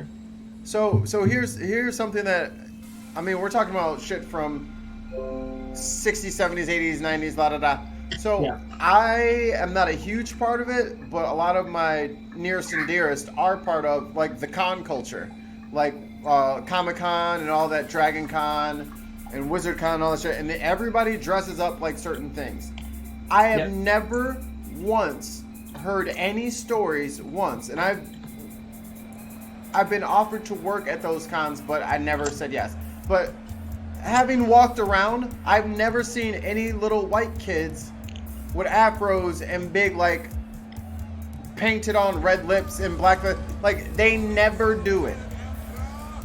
It's never happened. Even when people portray largely Asian characters, I mean, they're all fantasy, but they're from Japan. Seen a few Mr. Popo from Dragon Ball Z. Right. But again, he's not a black character. He is a jet black genie. Right. Which they changed, like Mr. Mime. They changed because, you know, apparently that was also offensive. I guess it kind of is, but Yeah, we all knew what that was. yeah. I never thought about that watching Dragon Ball. Like, it wasn't changed when I watched it as a kid, and I just was like, it's a genie. I never even associated it with a race in my head. You know what I mean? Like, I knew what that was. I didn't like it, but I really liked Dragon Ball Z, and I was like 12, so I wasn't gonna like stop watching Dragon Ball Z. you know, yeah, but you know what I mean? Like to me, that just didn't cross my head because I wasn't thinking that way. I was just like, it's a genie. Could be a blue genie, could be a green genie, could be a black genie. I don't care. They're genies. They come in different colors. Like, that was my thinking. I didn't catch it when I first seen the American one, but when I saw the Japanese one, just like I didn't even understand Japanese at the time. When I saw that, I was like, ah. Even to this day, they have their issues with recognizing black people as black people. In Japan?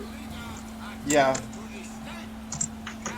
Unless No, I didn't know. we're very fetishized because, like, I think the Japanese population of that is black is like, there's probably maybe a few thousand residents of their millions that are black. Like they don't have black people, so they don't ever have these conversations or have people advocating for. It's just not a thing for them because they're just not there. You know, it was kind of like that back in like the 30s and shit. In the magic world, the magicians, there was a period where tons of magicians would like do this like Asian thing, like the Asian mystic coming in from magical China land to do crazy China match. You know what I mean? Like that was Yeah. From the Orient.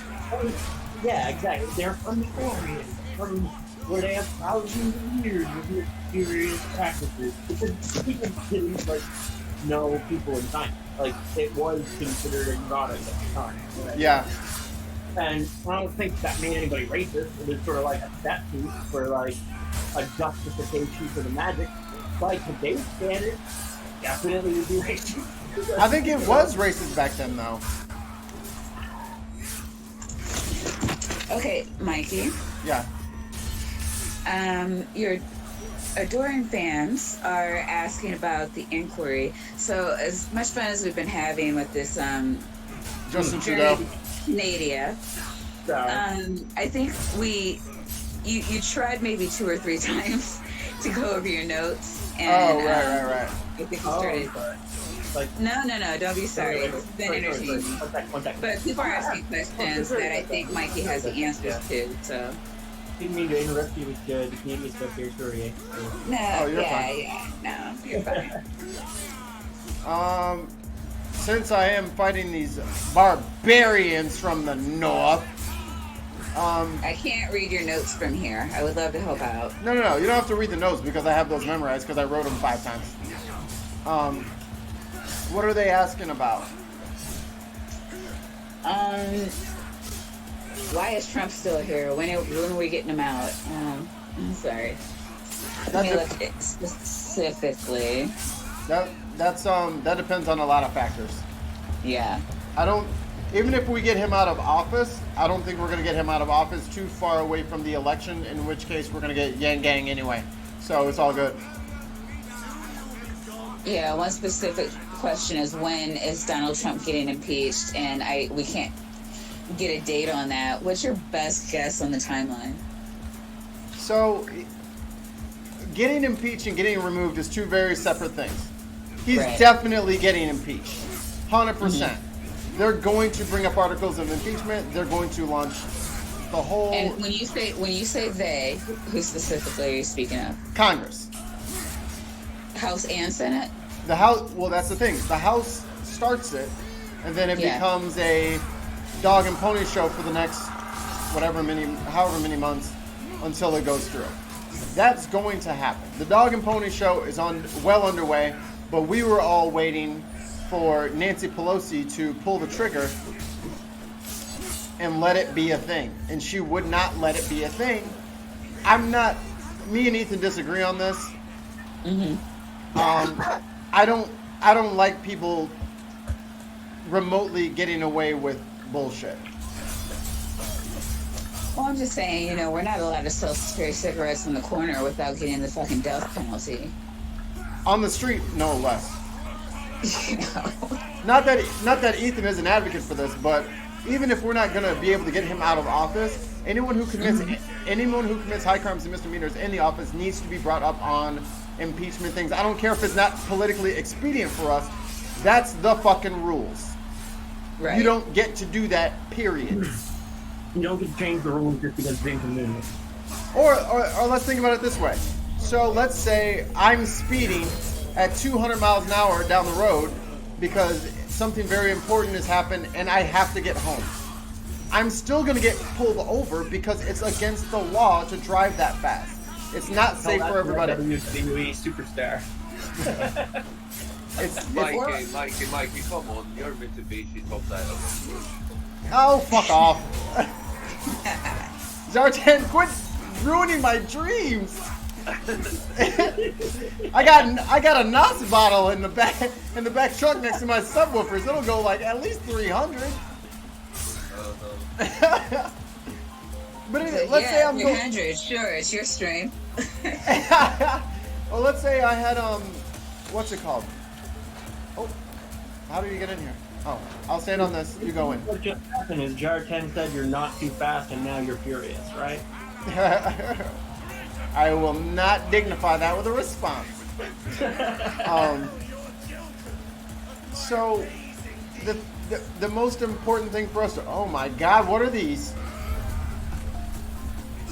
Kill it. Kill it.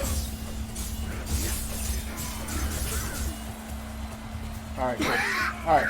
The most important thing we gotta keep in mind is this is all about accountability. Yeah, we don't like Trump, but I swear to God, if Biden or Obama or Warren or anybody else did the same shit, I'd be on their ass. I was highly critical of Obama. Highly. And the drone strikes and the deportations, I don't like that shit. Right. I don't like that shit, and I will never support it. I will never defend it. Ever. Because I don't agree with it. And I don't have to fucking agree with my leaders 100% of the time. But if And I, you can acknowledge that they mostly did a pretty decent job. yes, by and large, yes, but I still have issues with the presidency. This presidency I mean, and started nobody's on ever going to some, be perfect for anybody. yeah, and this presidency started off on some bullshit, and they have never stopped the bullshit. So yeah, Right. we're on y'all ass early and often. So the Republicans can be as mad as they want, but these are all legitimate gripes, and then shame on the fucking Republicans for not fucking. They should have been the first ones. They really should have. Yeah. I mean, because like we're over here asking for Al Franklin to step down because a picture surfaced. I was mad about that too. Yes. I like Franklin, Yes. and I did not. Everybody think that- who's not in Congress was pissed off. like, honestly, I didn't even think that picture was all that bad. I mean, it was like, I mean, it's What- kind of like the Trudeau thing, only not as long ago. What's Like, that? he has no history of womanizing outside of that picture. I And- honestly thought it was gay. Yeah, like he wasn't even touching her. He was just like pretending like honk honk, kind of like we're all having Yeah. a comedy room. Like, and he said, yeah, it wasn't a good joke. It was in bad taste and shit. Like we were just fucking around. Like, But I think that's Can we like, let this go? Like, let it go. He's a good senator. He's fucking ripped some people apart on some shit. He's had a pretty damn good track record as far as everything he's voted on so far as Right, and so here's where I fall with it. Like, okay, when it comes out, I know it sounds like, oh well, you know, you don't like it when the Republicans do it, but you're okay when the Democrats do it, and that's not really what I'm saying. And I do want to get on record as saying this: if somebody, Republican, Democrat, Green, whatever, new, comes in and they're doing the job, they're clearly doing the job to the best of their ability and conviction. So like, I didn't like John McCain. I didn't like a lot of the shit that he did, but I never once questioned if he was a patriot. We had a difference of values, but he always had values that were in his mind for the best of Americans, and I never ever once questioned that. We just had a difference of opinion on what that looked like. Yeah, and I had a decent amount of respect for John So McCain. if I saw a picture of John Cain in blackface from like 30 years ago, I'd be like, fuck it, you know? I mean, like, yeah, he's probably racist, but like, we know who he is. So perhaps, like, this is something that you have when you're weighing in, not when you're in the fucking office. And I think it is insanely hypocritical of every fucking Democrat to ask Al Franklin to step down because of a picture. Franken. And Franklin. I'm so sorry. I was like, oh my god. Oh no, she's saying it again. I gotta stop my girl. Yeah. I'm sorry. Franklin is a turtle, and that spot has already been reserved by Mitch McConnell. Mitch So- McConnell. Exactly. I am sorry. But I mean, to make him step down, like he had a lot of pressure from a lot of people to step down. But you know, it's like Ethan was saying. You know, Donald Trump can have Secret Service, not the Air Force, but the people in the planes, like they're Air Force One. he mandates that they stay in his properties and that they pay him so that he can be enriched. Like, insist, you cannot go outside of that. Everything you do must be to make me richer.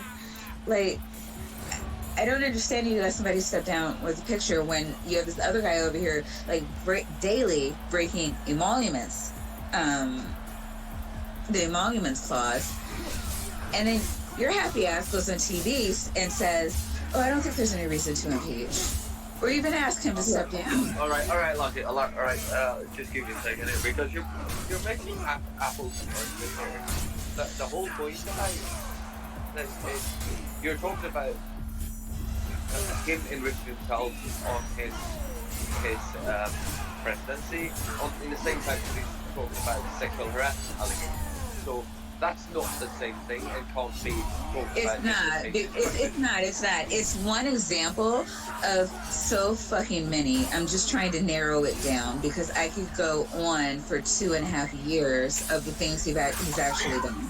Yeah, You know, yeah. Like, I'm just trying to narrow it down to one specific thing, but like, But- no. Yeah, but do the whole 16 woman thing. That would be more appropriate to that discussion. I don't Yes know. and no. Right now, we just have allegations. You know, Yeah, but the Al Franken thing, that was a picture. that yeah, it was a so picture. It was a picture versus Maya, no, it was a Maya, picture versus Maya, allegations. Maya, let him in, please. No, I understand I need to let him talk, but it's not the same thing. If I say Let you him- are a liar Hold and on. somebody else comes in with paperwork, like that's tomatoes and tomatoes. I'm trying to find evidence against evidence. You know what I mean? Yeah. I know, If but I still, been in the but Democratic Party in that situation, I would have been like, "Yep, Al Franken will step down, absolutely." As soon as the pussy grabbing, locker room invading, fucking chuckle fuckers in office steps down, how about that? Right. Yeah, I would have been happy with that. okay, I get it, but we gotta let him finish this whole thing because he's been quiet for like half an hour. No, I'm happy to let him talk, but I'm not gonna let him I'm never gonna let somebody strawman me either. Like that's not fair. Well, you might have strawmanned his position a few times and he was just polite and didn't interrupt. So you're Well, it's he not was like in you're a not. position. He hasn't been talking, and now you're cutting him off. All right, fine. I'll shut up. I'll shut up. We're all set up. You got the floor, man. No one talk. No. The point I'm trying to make is that there's so many sexual allegations towards those people, and the whole enriching yourself in that situation. Because what happened to us, I thought, I'm not really sure that I agree, but for sake of argument, we have to lead by example. As that person, lead by example. And if you don't exclude one of your own for allegations of sexual harassment, how can you demand that the opposite side do the same thing? You have But to they're lead by not. example. No, They're they're not. But they're not. But I mean, if that's what they were doing, I'd be totally cool with it. They're not. But you can't demand something of the opposite party that you're not willing to do yourself. But they're not. Al Franken wasn't accused of sexual harassment. He was accused. I know. I was getting there. All right. Okay. The whole point is that the girl, the woman on that picture said, "Yes, I do think that it was a bit inappropriate, but do I feel harassed? No." But I still think that Al Franken did the right thing by stepping down because he showed we have the high ground here. We are better than you are. Yeah, but it's also sort of like the left side self-cannibalizing itself and getting rid of an actual advocate who did a lot to stand up for women's rights, who did a lot to stand up on racial issues, who was articulate and intelligent and in the Senate, and a comedian who was actually able to call out some bullshit when it happened. And I think that it made the Senate weaker for the democracy. It did, because the person who stepped up was not nearly as vocal, was not nearly as big of an advocate for the party. I knew her name when she went in, and I've totally forgotten her because she doesn't, like, if you don't follow her specifically, like, you have no idea who she is. Yeah, but I agree with that. But still, isn't it the right thing to claim responsibility for what you've done? Okay, so from Then it comes down to, like, what should the consequences be when we're taking responsibility? Because Right. for me, I thought it was plenty responsible for him to be like, yeah, that was inappropriate. Like, he didn't touch her, number one. It was just like a pretend thing. And he said, hey, it was in bad taste. It was a bad joke. We were in the green room of a comedy club, you know, probably drunk or drinking. I'm going to guess. We're in a comedy club. yeah, no, he did say they were drinking. Yeah, so, like, you're having a good time. People do some shit. And, like, he didn't defend it. He said it. Like, isn't that consequences in, like, taking responsibility and owning up to when we can be better enough in that kind of situation? Like, I don't know. No, I agree. I thought that was good enough. Yeah. And, you know, but they were very specific. There were multiple senators, congressmen in his office, off camera, that were like, this is unacceptable, you need to step down. This happened, it wasn't like a one-time thing, it wasn't a comment in passing. They were all but hounding him about it. But like, these same people don't have a position on whether or not Trump should be impeached until like a couple of days ago. I mean, if a picture came out of like Alexandria Ocasio-Cortez pretending to grab some guy by the junk while they're sitting somewhere at a comedy club, when Bye. they're like, 15, are we gonna? Is she Yeah. gonna step down? You know? Yes. But if the guy who was in that picture was not Al Franken, but he was a total Republican NRA gun waving fucking lunatic, would you still hold the same position? Let's Yes. say. Let's say. Hold Hold on. attack him. Hold on. If Hold on. Hold on. He only wouldn't apologize. Hold on. What if it was Donald Trump? I wouldn't care. I It would was Donald Trump. Wouldn't care. So all of the sexual allegations that have been posited against Trump, if we had any video or photographic evidence of it, you guys are saying, by that logic, you guys are saying that, well, you know, I mean, people do stuff. If there was photographic evidence of Al Franken sexually harassing or like touching somebody, then I would say it would be appropriate to have him step down. That's not what was there. If Trump had a picture of him pretending to grab somebody by the boobs on the set of a TV show or something from years ago, and it was pretend, like if that's all there was, then I would have the same position. I'd say, look, if he says, oh well, I'm allowed to do what I want because the woman worked for me and I'm the big man and they like it. Well, then I'd have a problem. The difference is Al Franken dealt with it appropriately, and it wasn't actual harassment. He wasn't accused of harassment, right? Well, he was. It was actually 8 women. No, there was a media spin that made it sound that way. The girl said that it was maybe a bit inappropriate, but she didn't feel harassed. Right? That's not that's that picture. But there was also 8 other women who came forward with allegations. 8 for Franken? For Franken? Yeah. I don't remember that. I don't remember. I remember like somebody else making an allegation, like maybe one other person. I don't remember, and I don't even remember what the details were of that. But I certainly don't remember 8. I'll double check. I'm not saying you're wrong. I'm not saying you're wrong. You're wrong. I'll double check. I just looked it up.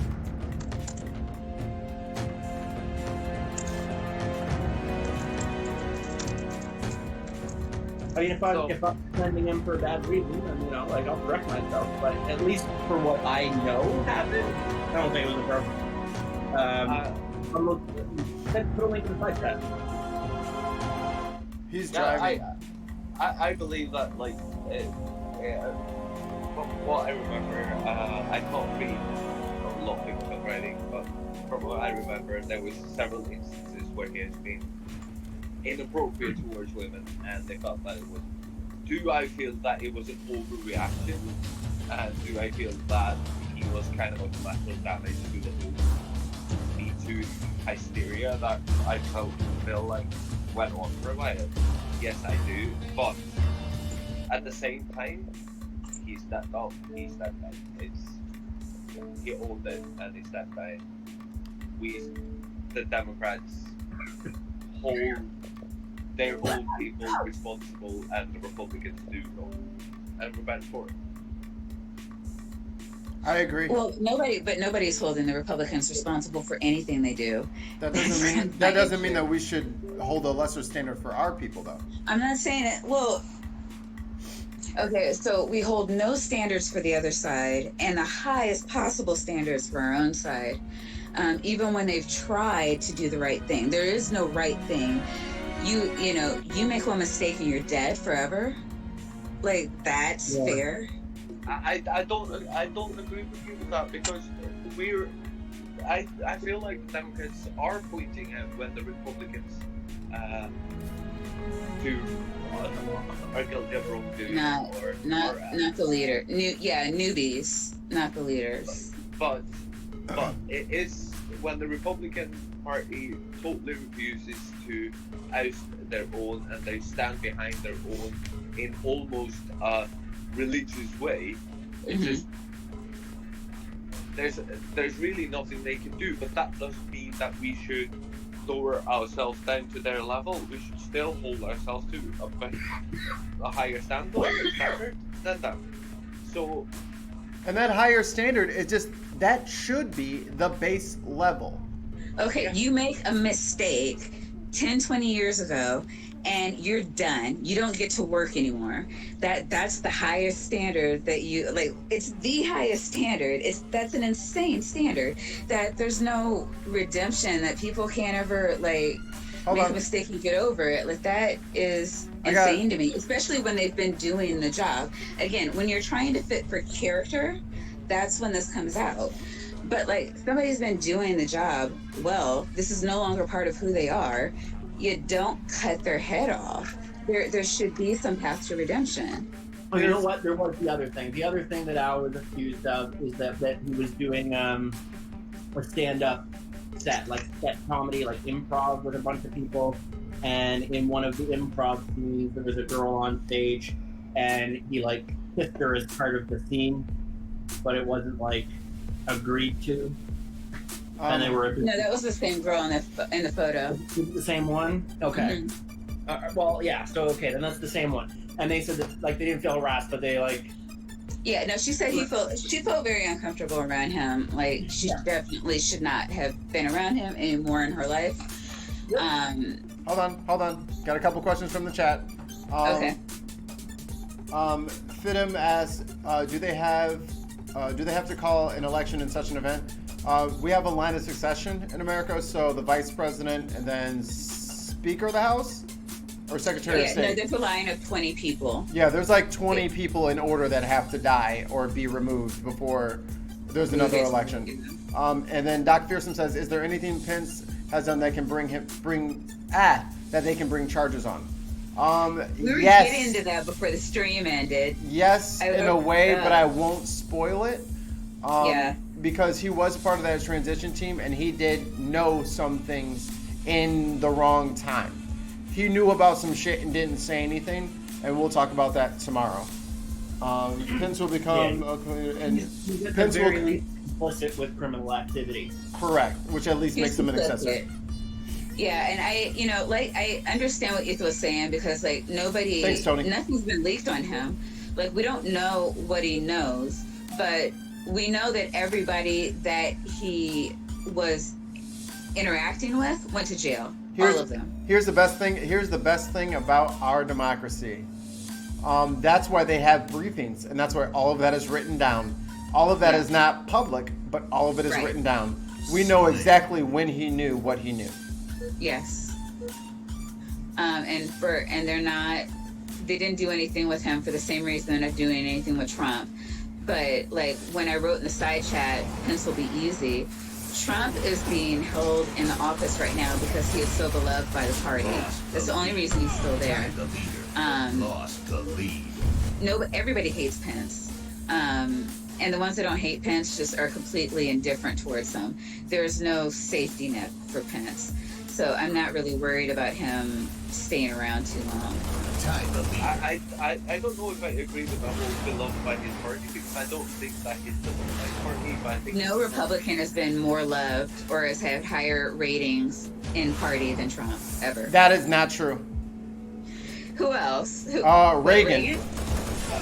Bush. I don't know that was he more loved than Trump? Yes. I know across the country he was. In every metric. Trump has a 36% approval rating. No, that's across the country. It's 80% in his party. That doesn't make any sense. I'm telling the Republicans. I'm saying right now that Republicans, like conservative Republicans and fiscal conservatives, like, they do not back this motherfucker. They do not like him at all. He is awful. He is making a mockery of everything that they've spent their lives falsely believing in. Okay, so you gotta qualify that because you're talking about people in positions of control, like Congress, etc. But like when you say conservatives or Republicans, like we're talking about people across the entire country too. I'll do it after this game. I will look up a poll of likely voters. Sure pull out the last. I'm telling you, conservatives do not like him. They suffer him because they don't want health care for whatever reason. They don't want anyone. They don't want Bernie. They don't want Warren. They don't want these things, and People do. The Congress and business don't. Correct. Oh, motherfucker. They're more concerned about like the same people that love Trump are the same people that think when the stock market goes up, their paycheck's gonna go up. Morons. Morons. There's literally no correlation. Who did I offend today? The guy who has no idea what a stock market is. Oh, Dave, take it away. Well, you go downtown and there's little booths set up. You can buy corn stalks and celery stalks. They've got Oh, this is going bad. lots of stock. And they're at the market. But it's the same people. There's the same people that believe that if you give rich people all the money in the world, that they'll take care of the poor people, and they have like a perfect track record of doing so. Like they believe in trickle down economics. They believe in all of this shit that is totally detrimental to their own livelihood, but because some old white person said it, it must be true. And oh, you know what? That old white person said something bad about brown people, and I don't like them either because fuck them. How the world works. That's literally what they think. That's how they think this all works. And as long as they stop the Mexicans from taking their jobs, they're gonna be just fine. And it's so funny. We have all these Mexicans or Hispanics because they're from, Mexico and South America. Latin America. You just leaving in Latin America. Thank you. Just leaving in droves right now, and they still don't have jobs. It's the darndest thing. Yeah, but all right. So this is where it gets kind of interesting, right? Because the whole argument about they're coming over there and taking your job, right? Yeah. Well, I mean, this has been like, I think was it Ethan had a video? I think I could be wrong. Well, I have so many media sources, it's hard to say. But no, this has been something that's been in America since forever. It had been, the French, the Irish, the Chinese. Like, whenever there's a new group, they're taking our jobs. Those dirty what so-and-sos, we gotta kick them out. You know what's really weird too? There ain't no Mexicans. Sorry. Mexicans coming up taking like high-paying corporate jobs. Who do you think is hiring these Mexicans in the first place if it's happening at all? It's the same fucking rich white people that are bitching about not having them there that are paying them to work for the ones who pay. Stop changing the subject, liberal. Yeah, I never understood that either. I used to say that to my husband. I'm like, why are they mad at the workers? Like, yeah, it's not like they go in there and like one side, whitey, and they're like, oh, I like the cut of your jib. You're hired. Like, no, somebody is hiring them, and it's like, oh, I can't get mad at the guy with the job because I want him to give me a job, so I have to just place it onto this other guy who's in the same fucking shoes as me. Meanwhile, the boss is like, look, gonna have to let you go. Got some cheap Mexican labor. Don't blame me, though. Blame those Mexicans for taking this job. Like, really? Right. If a white American would take that job, or American would take that They would job not. without pay. No, they would not. And in There's no the place same for hiring, right? but the funny thing, No, and I know the stories were coming out all last year about this. There were, I want to say, Hispanics that were leaving vineyards, facilities where they were, I know in Maryland, although like we're big on crabs here, so there's like places where you like shuck oysters and clean crabs. People were bumping salaries up to $15 and $20 an hour because like there's just too much product to move. I need people. And white people are looking at them like, I don't want to be in the heat picking grapes. I don't want to get my hands dirty shucking oysters and cleaning crabs. Like, I want a desk job, or I want to be a supervisor, or I want to be important. Like, I don't want to do that. I want to be an influencer. And there's that. I mean, they moan and bitch about, you know, these groups coming in to take their jobs, but like we've consistently seen this too over the course of the years where they leave the jobs or, you know, they die out, and their kids, you know, are educated and now can compete with their kids. And we have to, we still don't have poor white people looking to fill these jobs. It, you know, I mean, but people need to be mad at something and they don't, you give them a target and they don't like to think. They just like Rush Limbaugh to tell them what to do. Yeah, but we can all agree that that's a false narrative because there's Yeah. coming over here to. I'm sorry, Puffy, you've been talking for a while. Would you like to at least agree with that? Yeah, I'll totally agree. Oh, I don't know. I was letting But- y'all but- do your own thing. I was out over here researching HVAC tools. So sorry. but the whole point is that the thing that people here and that they want better. And their kids get educated and they compete for the job. But isn't that the whole point of your capitalist system though? That there are supposed to be competition, the best person for the job always gets the job. So isn't that a good thing? I don't understand how that's an argument against them because it pushes the white kids to be better. Or am I wrong? Well, they shouldn't have to be better. They should just have to be born, and then they get jobs because they want them. I don't think y'all are gonna like it, but I agree with Jartan. That sounds like you guys don't have a problem with all these things. Sounds like you guys have a problem with capitalism. Yeah, no, 100%. Social I don't- democracy for all the world. Yay! A socialist democracy for all the world. That's what you need. All right, so Sign me up. yeah, we're not allowed to say socialism anymore. Fuck them. Don't tell me what to say. Yeah, What, Yeah, why is that? it does not Why are go you over not well. allowed to say socialism? Why is that? because it's a dirty commie word or something. So, this is a discussion that happens. So, what's the difference between socialism? Oh no, they don't know anything. They just know they don't like the word socialism. Because it's Uh-huh. associated with communism, right? With liberals. Liberals like socialism. So anything a liberal likes, we can't like. But every working democracy in the world has implemented a sort of socialist democracy, right? Not the puritanical communist socialism that Stalin or China or other failed communist states has tried to implement. But if you look at Norway, Sweden, Denmark, Germany, Great Britain, and mostly all of Western Europe, it's a socialist democracy.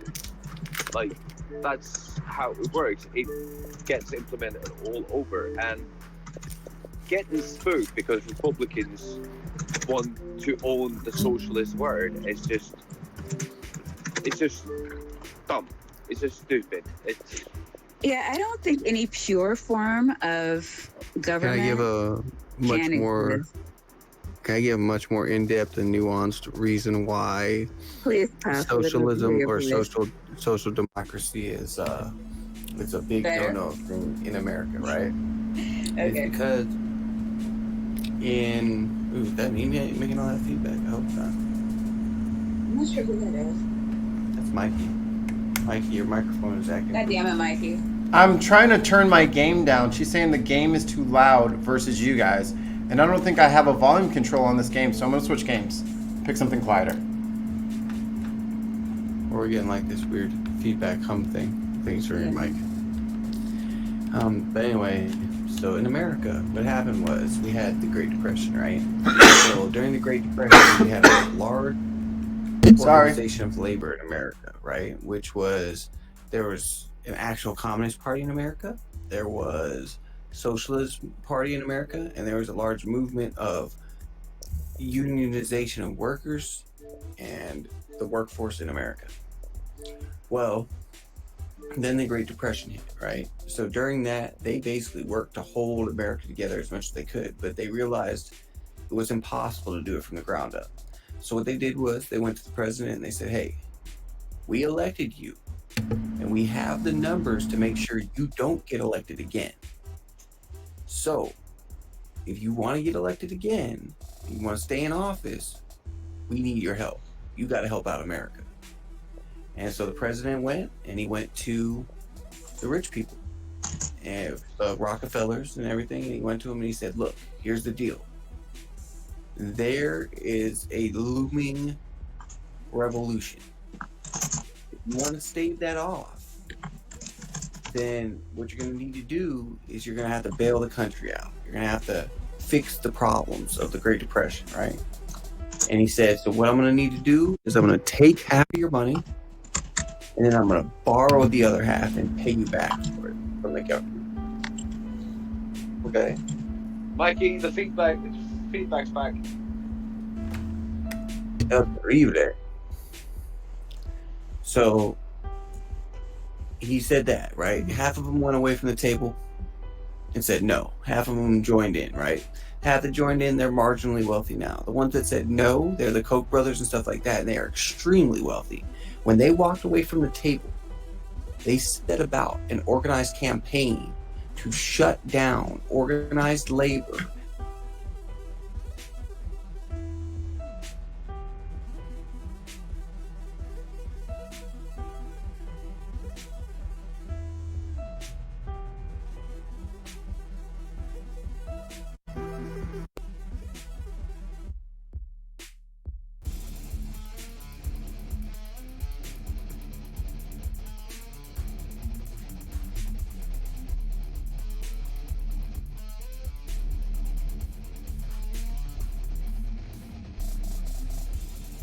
This movement, and there are other places they're having different other movements, right? And they want to stop that type of thing in America. They do not want an organized revolution of labor, because then that gets that Well, they have to share the money. well, yes, but that You can't have that. well, yeah, because that starts to introduce a democracy at work, right? Of worker co-ops and stuff like that, and then that becomes a problem for them, because then they don't get to take a big, huge portion of the money, right? That's just not. It's no longer the cards. That's a huge problem. They want to stop that. But they went to such extents to do this that when we had the Haymarket riots in America, right? The Haymarket protests that turned into Haymarket riots, and the police actually killed more themselves than the protesters did. The protesters, they don't think actually killed any police. They think they might have wounded some, but the police shot a bunch of themselves trying to kill protesters. It was sadly hilarious. But Are you serious? yeah, it was sadly hilarious. Yeah, and so Like blue on blue, like they actually just fired and then they hit their own. yeah, because it was mass hysteria. And this Yeah. is back in the 20s. Not in the 20s. This is like later. This is like I think a little bit later than that. But the Haymarket riots happened, right? And the rest of the world knows this day as May Day.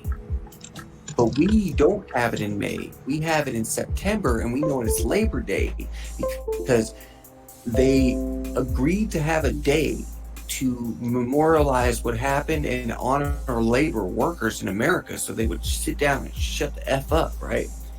Haymarket riot, 1886. Okay, so even worse, even older, right? And so what they did is that for that, they agreed to have a day to celebrate labor, which is Labor Day. But what they wanted to do is they wanted to move it 6 months because they didn't want to associate the fact that rioting, protesting, or demonstration was effective against the robber barons and the what do they call them? Captains of empire. So they didn't want that to be known that if the masses were to join together and finally their cup ranneth over with the bullshit that they were getting, that they could actually affect change. That's why they went about, and you see that they went about a 50-year, in about since the Great Depression, about a 60, 70-year process. They went about undoing laws and regulations that were put in place to stop them from pulling the shenanigans and stuff that they did. And one of the last ones that came down, came down at the, I cannot forgive Obama for this. They took down Glass-Steagall. And when they took down Glass-Steagall, that was the last barrier between banks playing with our money in the stock market, which is what created the Great Depression in the first place. But yeah, so the reason why socialism is so bad of a word in America is because they want to demonize any association to those movements, and they wanted to, so that people wouldn't even look up the history of it, and they can circumvent the problem of people developing a strategy to combat them. So then they focused for a long time, they've just focused on producing laws and regulations that keep everyone at the bottom and literally produce a system that the laws now funnel the money to them at the top.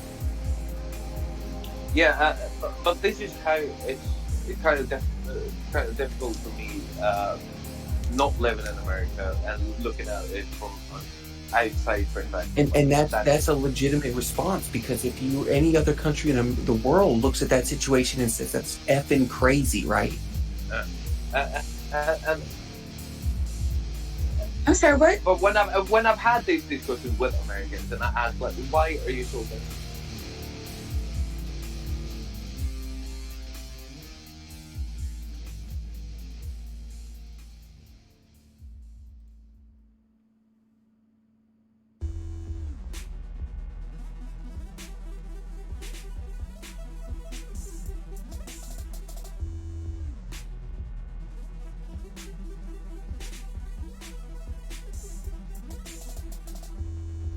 National Socialist Party.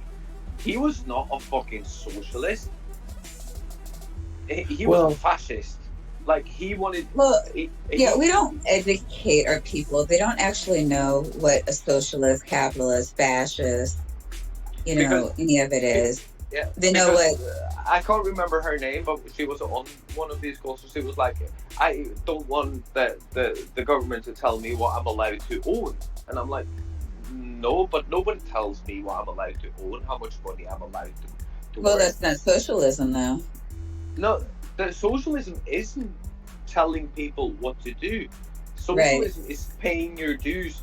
Like, but that's my case in point. Nobody has any idea what they're talking about. I recently became a business owner, and I have a shit ton of responsibility against those people who are employed by me to make sure that they have, like, the taxes are paid, that everything is settled, and for the first 2 weeks, if they like get injured or get sick, for the first 2 weeks, I still have to pay them in full, right? And then the government comes in, like, and then we have a social security system that comes in and takes off after those 2 weeks. But they're paid in full by me for 2 weeks if they get sick. Right? Wow. Wait, what country are you in? Sweden. Oh, of course. And Right. see, that's. I know, right? No, you know what? I'm tired of dating you people. I'm on the next flight. Get ready. I got 3 spare bedrooms. You're always welcome. No, of course you do. No, I mean, it's a right as a Swedish citizen, right? You get your own bedrooms. Got to be grand, lush, its own floor, and then you get 3 extra bedrooms just for the fuck of it.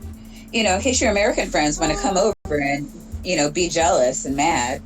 Exactly. It's just to piss you off. That's why.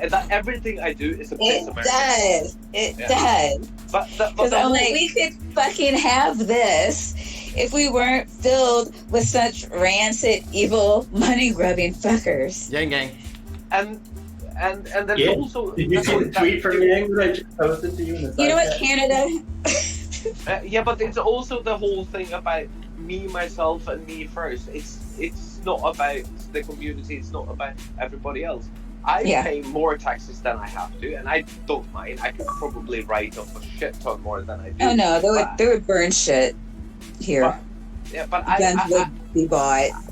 I don't really care because I have enough money to make do, and I'm a socialist at heart, so I don't mind paying taxes, and I think that I'm All helping right, create so a stronger society. But it's also very important that the people that work for me have a living wage, because if I have healthy, happy workers that work for me, they'll get up every morning, come to work, do a good job, and then go home and and be you can happy. keep your business, and life's great.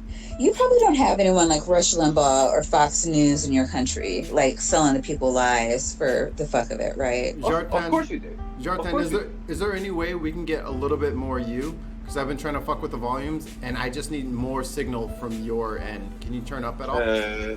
I'll see what I can do. Thank you. Come on, you got all that Swedish technology over there. I'm sure you can figure something out. All right, No, folks. I'm in the car wearing headphones. Oh, you're in the car? I have to I'm get sorry. up early for school tomorrow, and I have an hour of drive on the highway that I cannot fall asleep on. So Do that. Really? I must be a group of you. That is horrible. I drive an hour to school and an hour home every Pleasure day. speaking to you. Try not to die. Yeah. Just Rush Limbaugh is just like sitting there like, no, you should only get 2 extra rooms. Have a good night, Pop. Thank you, man. Love you, brother. No, what Rush Limbaugh does is tell you that the Mexicans have a 5-bedroom house with all these rooms, while you're in your double wide or single wide. And if you could just kick out all the Mexicans, you could have their luxurious homes because they are taking your homes from you. You ever think maybe they have a bigger house because they're pooling their resources and paid more for their fucking house than you did? No, none of this is true. Like there's no truth in anything that the right hears or says or does. Like, I am pretty convinced, like when you look at third world countries, right, like dictatorships, like when Mikey, I don't know if you were listening when Mikey went through his list of like the worst countries in the fucking world. They're all super corrupt. The most corrupt. Thank you. Yeah, the evil fuckers. Like, I mean, when you look at them, like the people are all like uber religious and, you know, because they're praying for a savior, like any savior. They're making up saviors in their head because there's no one there to help them.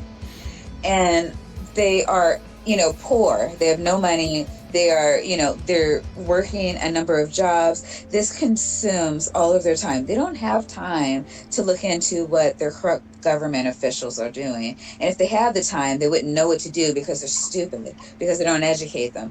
And I'm positive that's where our government is trying to put us so that they could be even more evil than they are now. I want to push back on that a bit, Maya, because your brush is getting a bit broad. A bit. Oh, but no, I mean, I know I'm being a little hyperbolic, but our government's evil. They are not putting resources in the correct places. As long as you know you're being hyperbolic. As a good friend, I have to check the homies when they're getting a little. No. I mean, what is the logical conclusion to what's being done with our education system? They're trying to feed colleges billions of dollars. Yeah, but they're also funneling money to religious institutions and away from public institutions. They're not doing anything. I think they can do both. I don't think it's. They're not. I don't think they're not though.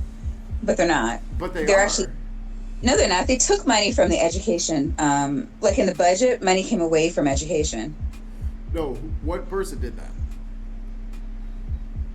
What do you mean one person? She has to get it approved. Betsy DeVos, that's her department. She runs that department. Betsy DeVos is in charge of public education, despite the fact that she has a long track record. We don't have an island in our government.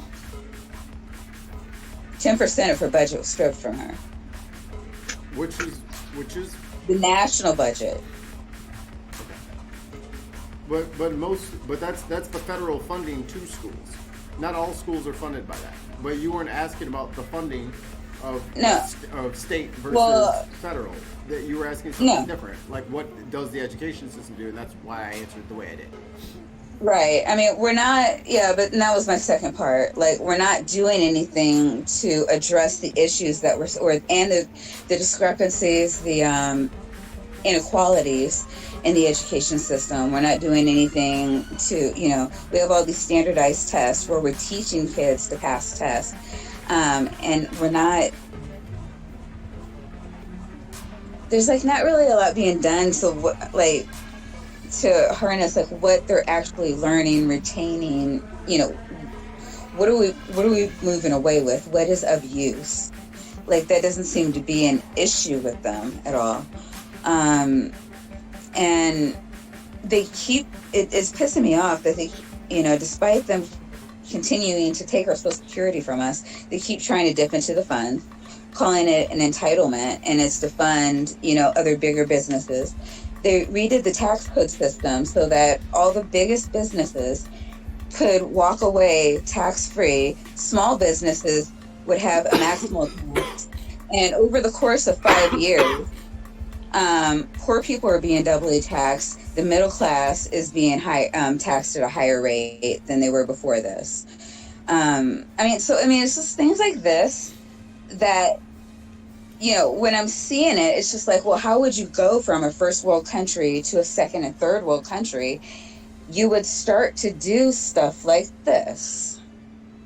Oh, I don't disagree. I don't disagree that we're. You did disagree. You did disagree. I disagreed with the way that you were saying what you were saying, and it took you taking a little bit more time and using a little bit sharper words for me to agree with you. I don't think that's a problem. I like it when people agree with me, so I'll shut up. I'm not. No, but I think that you're. I do agree to a certain extent. I just don't understand how people could be shady. No, but how Americans are so reluctant to look at the world around them and see what works in most civilized countries around the world, and still going, nah, our way is better, and then most Americans are very that is a great question. I've often wondered that, because most Americans, if they pay attention at all, they're very unhappy with the status quo. They want something different. But when I talk to my friends that have run for office, everybody's very selfish about it. It's like, well, I want it to work for me, and when the politicians come around, well, what are you going to do for me? There is, like, what I love about, like, every time I talk to someone from Sweden, it's all about, the community. I want to give to my brethren because I know that works better for me. If my workers are happy, they're going to, be happy workers. They're going to be autonomous. They're going to do their job. I don't have to worry about them calling out or doing underhanded, silly shit behind my back. Yeah, but you have to understand that in America, we beat our employees to the ground. Like, yeah, but I'm not doing it all because of the goodness of my heart. I'm not that good of a person. I'm also doing it because but if they show up to work every day, they make me more money. I just said that. Yeah. So I know that you said that. So the whole point about doing it is not just about doing it for the goodness of your heart, but happy workers make me good. I never said anything about the goodness of one's heart. I said that it's a communal mindset. He didn't say you said that. Okay. Well, it sounded like he was like, well, I don't do it because of this. And I'm like, which made it sound like I was trying to say that. No. Okay. What I'm trying to say is, like, it's not all about the community. It's also about self-enrichment. I like having money in my bank account. I think it makes me feel both safe and better, and I can buy shit that I want, and that's a good thing. But there's a sense of responsibility for as you said, for your fellow man and for the community. But it's starting to shift over here as well. We're moving further and further to the right towards a capitalist system, and it's, quite frank, it makes me quite scared, because it's more and more private schools, more and more of the social systems are getting ripped off by the richest in our community, and it's just moving in the wrong direction. And so it's not just us, you having a problem looking out. It's the whole perception over here that everybody in America can be anything, and all elephants can climb trees as well as apes. And it just doesn't work like that. Like, everybody can't be anything, and if we're all stronger together, but we have lost some of that community in our self-content over here. But I feel that you have a lot to learn. Like, America has a lot to learn from a system that empowers the masses and not the few. We do. I don't disagree with that. And but only way to get that is for the masses to pull together and stop saying me first. well, we got to get the messaging there. And right now, the messaging is geared towards being divisive. It's geared towards feeding the us versus them. So what should the message be, in your opinion? If you were the dictator of the United States, what would be the message? What would be the universal message that everybody should listen to? So I would like to start with just getting actual information out there. People don't seem to understand the difference between facts and opinions here. That's just your opinion. No, I'm just kidding. No, it's totally an opinion. I'm joking. It's my opinion based on my observations. This is how I've summed up I had to lighten it up. No. I'm glad you said that, because it demonstrates that I know the difference between a fact and opinion. I have gathered data and have formed an opinion based on that data. It's not. And I understand that that's my opinion. But no, but the thing, what I've noticed is that people don't like to think. When I was like bashing Rush Limbaugh, bashing Fox News, people don't understand that they're not the news; they're commentators. They sit on TV all day under this news mantra and tell you what they think, and people are like, "Oh, it's Fox News. This must be the truth," and it's just fucking amazing to me. Like, these people get on. We have 95% of scientists admitting that climate change is like a thing, and that we need to do something like yesterday, maybe a couple of decades ago, so that we don't all die off. And what I'm hearing, because I don't speak to Republicans directly, is that they would rather line their pocketbooks with money from companies that are degrading the economy and lying to their people so that they can help them, support them in dying. A small correction. 100% of scientists acknowledge the fact that climate change are real, but only 98% have concluded that it is man-made, that man has an impact on my climate change. So it's only a small 2%. No, I know it's a really small number, and I'm thinking they're all like Christian scientists or something. Like maybe they work for Kent Ham or something. I don't know who they are. But like 90 anything, it could have been at 80. That would have been enough for me. Like that you have an overwhelming majority of people that study the field for a living. A small comment. That are concluding this. A small comment. Is that, and here's where our democracy kind of goes wrong, right? Because when they have a climate debate in Congress, they have one climate scientist that says that man-made climate change is real, but the other side also has one scientist that says, but he's a part of that 2%, right? Of all scientists that say that man-made climate change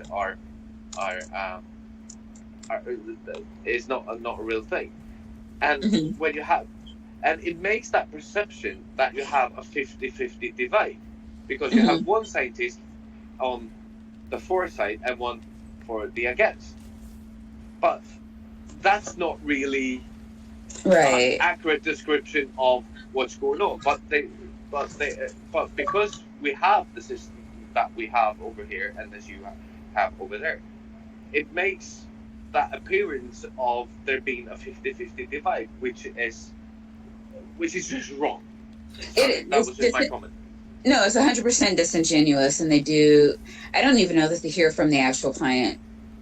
Like the majority of scientists, I don't even know that they, because, I don't know if you've heard of like Candace Owens. She's like a Black Republican on Fox News. Yeah.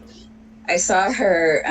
I was watching. I think it was the Majority Report, and they had a clip of her on Joe Rogan's show, like denying like a study that came out in Scientific American.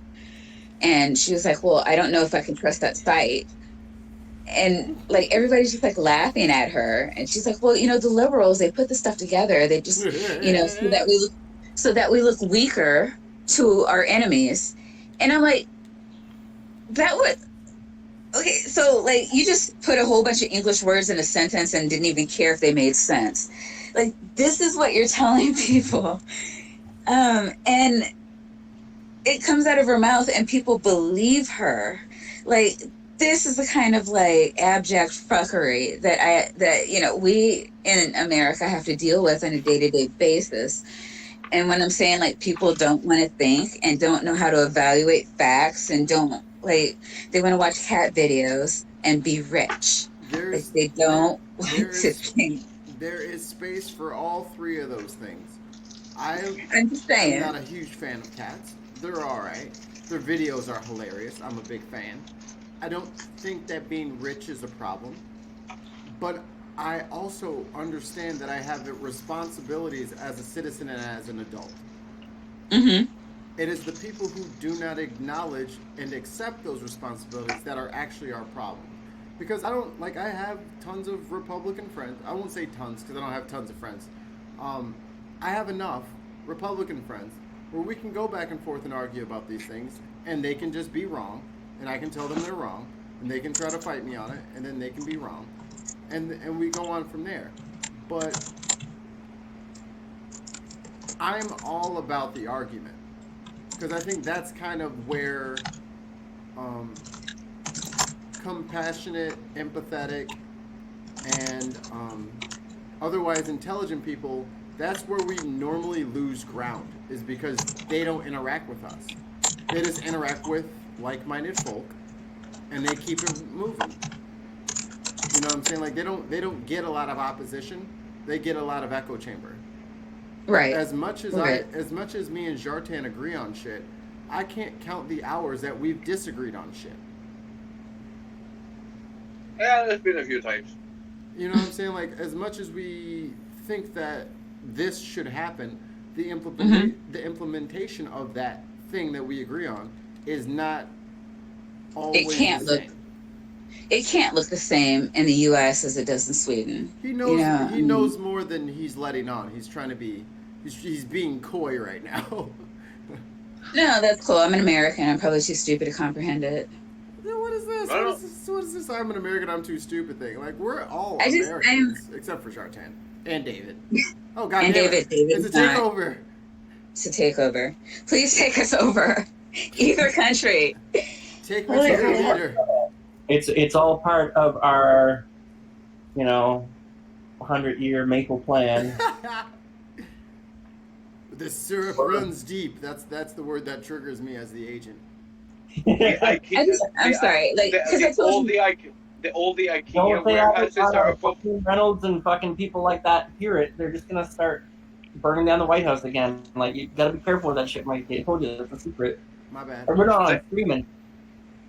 All the IKEA warehouses are popping up in the United States are just undercover operatives coming over to take over the United States. That furniture isn't worth all that.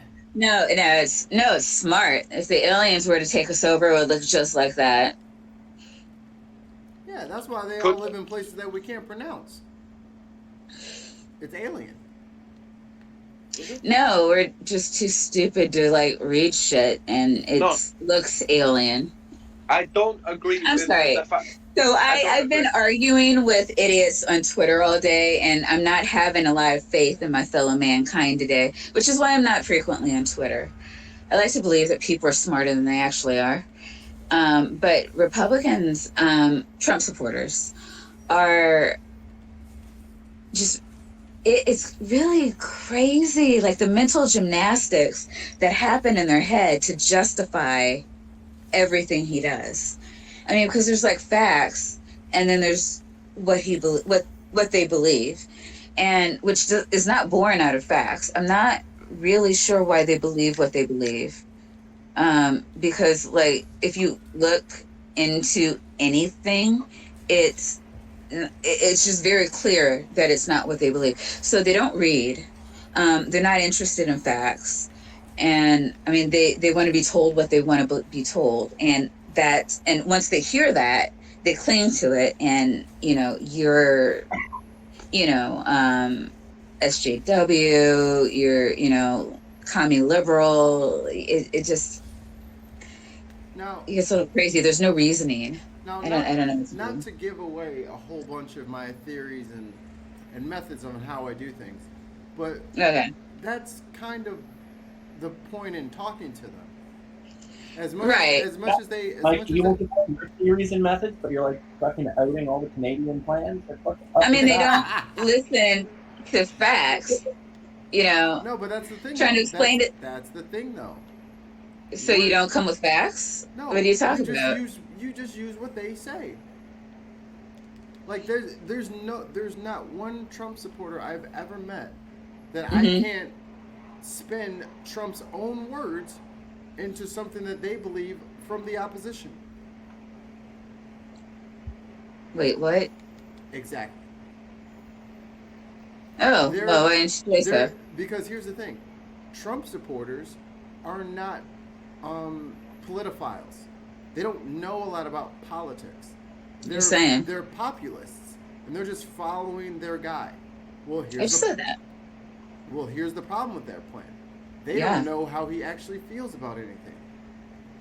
So if I say Bernie Sanders said X, Y, and Z. Oh, no way, man. That shit, there's no way he said that. He's all about X, Y, and he's all about A, B, and C. He's against all those things. And then I just pull up the tweets. They don't know. They don't even know. Anything you tell them is new information. Like, when I was talking done before, that. Hold on. You've been going for a minute. Hold on. Okay. So when I was talking to my mom, and she was Mhm. talking about how she didn't like how Bernie Sanders was trying to get rid of the ACA, Obamacare. I'm like, Mom, if there's Medicare for all, you don't need Obamacare. So the problem is not that Obamacare is going away. The problem is that people need to be able to go to the hospital when they're sick and be treated, right? That's what we can both agree on, is that people need to get treated when they're sick. Yeah. So what if they couldn't tell anyone no and everyone got treated and people other than the poor people paid for it? Well, I like that. I'm like, well, there you go. Boom. This is new information. So it's not like Well, they're I mean, arguing- yeah, they're your not mom even- sounds like a reasonable human being and not necessarily like a Well, Fox that's what I'm News saying. watcher. So I don't have to tell Trump supporters about anything. I ask them. I'm like, so what do you mean? Well, he's at this and this. Well, why do you disagree with that? I thought you wanted to keep more of your own money and the government to have less of it. I thought you're a fiscal conservative. I am. So what's wrong with the UBI? Yeah, as soon as they spout a talking point, you got them, because they don't know anything about the politics that they're. No, that's not how my conversations go. I've had to argue with people, like when I'm showing them articles of, Ivanka, Jared, Mike Pence, also using personal emails to do official business. And, it's just like, oh no, that's your liberal talking point, even though it comes from NPR and shit like that. I've had to argue with them about what the budget, a lot of arguing about the budget. And I'm like, no, this is what the national, labor, BLR it's saying that the influence will be of the taxes on our deficit and on the people. You see here right now, first year, poor people, good. Next year, poor people, oh, there's a lot of red for poor people. Oh, no, you must have gotten that from, one of your liberal places. And I'm like, no, seriously, you can go to this website, I swear. They don't read. So they're not going to go to the website. They're not going to validate it. They are impervious to information. It bounces off them like glue. Right. And So you're providing they remain lost. Yeah, of course. You're providing additional work for them. And if they speak, No, I'm providing resources. I actually do screenshot it, and I'm like, if you would like to go here and see it for yourself. I'm not against you. You're just not listening. So here's the I thing: I am listening. You're strawmanning me. Okay, go ahead then. No, I just told you it's not extra work. I do the work, I provide it to them. I'm like, here's a link if you would like to do additional resources. Or you can just accept my screenshot. It's not additional stuff. It's no different than you sharing a tweet. Yeah, but Maya, what I think is the problem here, and my good friend Wayne said it best, is that when you have a belief system and you have a belief that is not based on logical conclusions, like that is you have not used logic to reach your conclusions. Right. That belief system cannot be argued with by using logic, because that is not the baseline for their conclusion in the first place.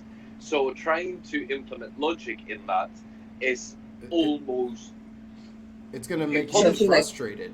But they're not. Should I write it in the Bible and hand it to them? Yeah, but it's like arguing with Christians. They have an answer for everything because it's in there. And and I've said this before, but I'm quite often envious of Christians and religious people, because it must be so easy to have all the answers. Being an atheist makes that you're kind of unsure about everything. You don't know what happens next. You don't know.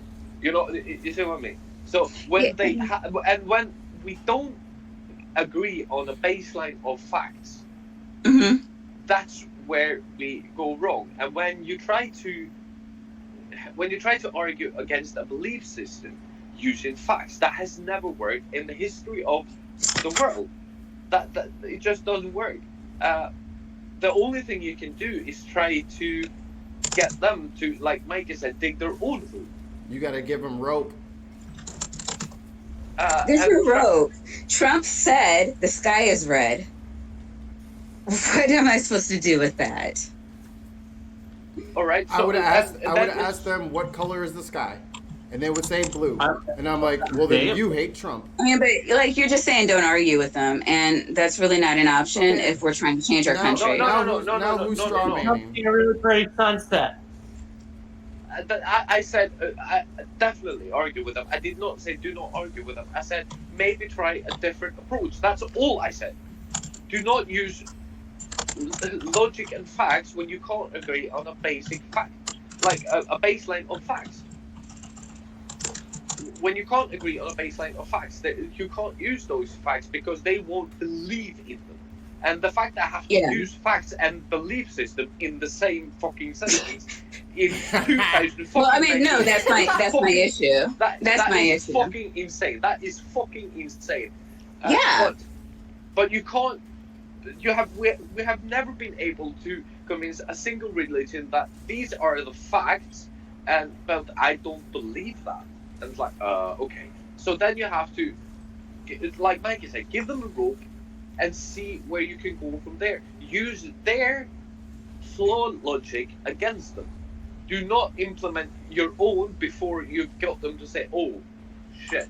This doesn't make any sense. And then they have to defend their own bullshit, which they won't be able to do because it's bullshit. They won't. They usually won't. You make a valid point that they can't counter. They won't say, oh, you're right. Like, I've never seen that on Twitter, like, ever. they just disengage and they go into their echo chamber. Yep. And then they And start tagging people. yeah, You gotta yeah, start tagging in the homies because I'm starting to lose. But yeah, and then it's My- like, fuck that liberal bitch. but my point has been every time I engage in one of these really long Facebook or Twitter rants with somebody, it's not always trying to convert the the person that I'm talking to, but maybe somebody's reading this and go like, oh shit. Wait, this So is, maybe that hold on. This there is, might be a third person involved that sees this and goes like, yeah, I'm gonna shut up and rethink this now because this doesn't make any sense. this is from Pe- this is from Backpacks OP Trump. We had the wettest winter in the terms of water. LOL. The wettest winter in terms of water. Did he fucking say? Yeah, he said that about a hurricane, didn't he? Oh shit. It was the wettest hurricane in the Oh. terms of water. Oh fucking. Oh. This is the people you're like I'm not saying you're wrong, and I understand what you're saying, but that ain't gonna work on them. It's like you can't hit them with like philosophical like. It's not philosophical. It's here's some information that directly refutes what you're saying. And no, you don't get to look me in the eye and lie to me. Like you just don't. And I'm like, I probably argue with you. Like what I'm doing with you is like way worse than what I would do on Twitter, because you can't lose your cool. You can't lose your cool on Twitter. You lose your argument. Like they're not going to listen to a single thing you say if you like start throwing insults or, getting snarky. Yeah, It's- but you have but again, I think that you have to do the whole Jehovah's Witness on your doorstep kind of argument. I have no idea what that is. He'll All right, probably so- tell you if you let him finish. So Like, I mean, he's not. He's just telling me what I can't do. He hasn't yet said. No. Actually, nobody's once said what I can do no, that I haven't already said I'm doing. That's what I'm trying to say. Like, what I think is a better approach, what I believe is a better approach, and from my experience, has worked, is when somebody believes that the world is, the Earth is 6,000 years old, and you start, because that's what Jews and Christians believe. Like, God created the world Sounds good. 6,000 years ago, right? And So, yes, so that's what the Bible says. And then it doesn't. It really doesn't. No. I'm sorry. Go ahead. That's what they believe it says. They believe that's how it. They 100% believe that. So so if you put up like thousands and thousands of different fact sheets that says no, it's this and that many billion years and the Big Bang and all, yeah, and they won't. They go like, no, I don't believe that. But if you say, why do you believe that it's only 6,000 years old? And they start saying, well, because it says in the Bible that God created this and that, and this happened that many years ago, and you go like, yeah. Got him. So,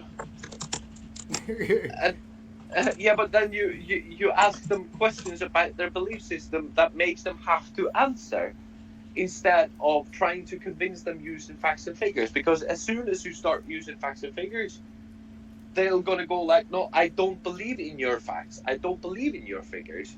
And that's what I believe that a lot of So you're conservatives. talking more like street epistemology? It gives them an out, I think. Because they can What do say you mean by- you're a liar. Trying to, You know what I'm saying? And even if you provide proof, that could be a fake site. So they can just claim that your evidence Right, is they not do. evidence.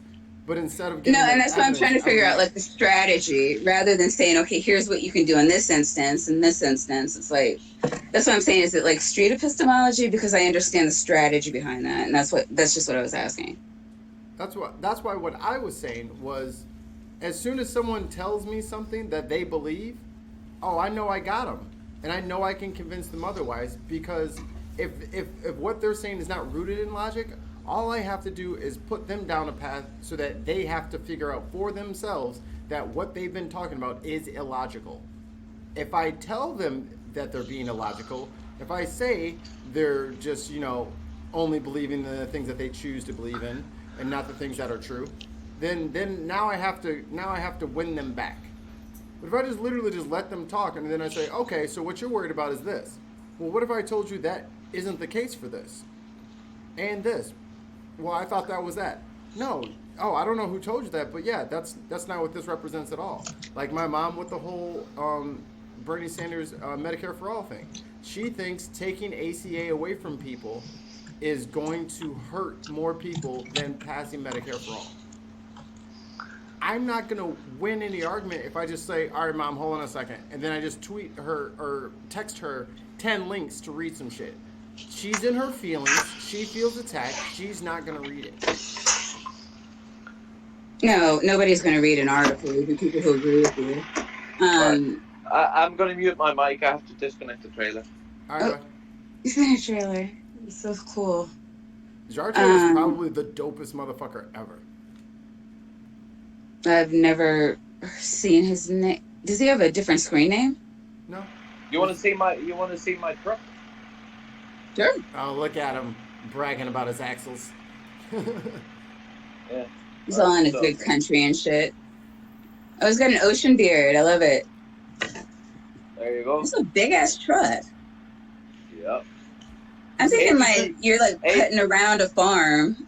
82 feet. Lord, that gives me anxiety just hearing that. It does. Because I can't navigate an SUV without running into other shit.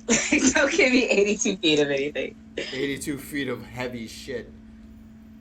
Okay, so Tony is asking who we're talking to, and we're talking to my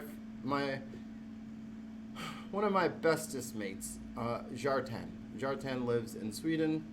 He is, I think, 3/4 Viking, and the rest of it is just some sort of guitar amplifier. That's his nationality. Yeah. He's just missing the hat with the metal hat and the horns. Was that iron? Racist. He looks like a fucking Viking. It's awesome. He's the man. He's just the man.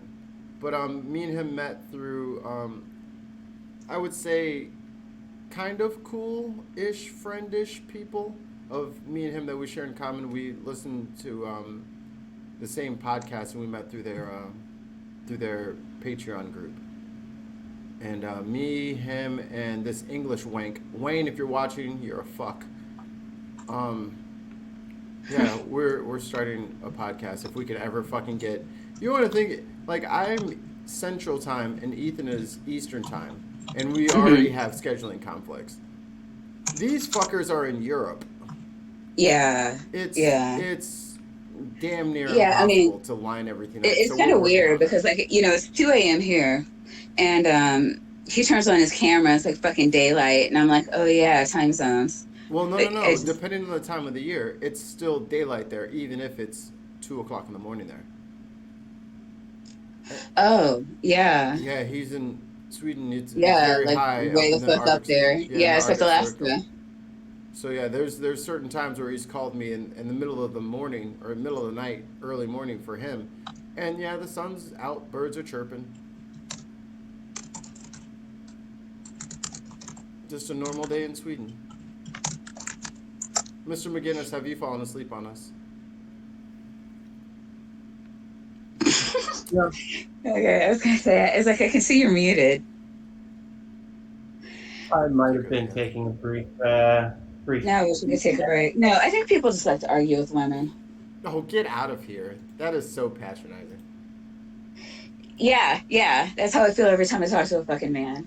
Yeah, I don't have the same arguments with David and Jartan. That's bullshit.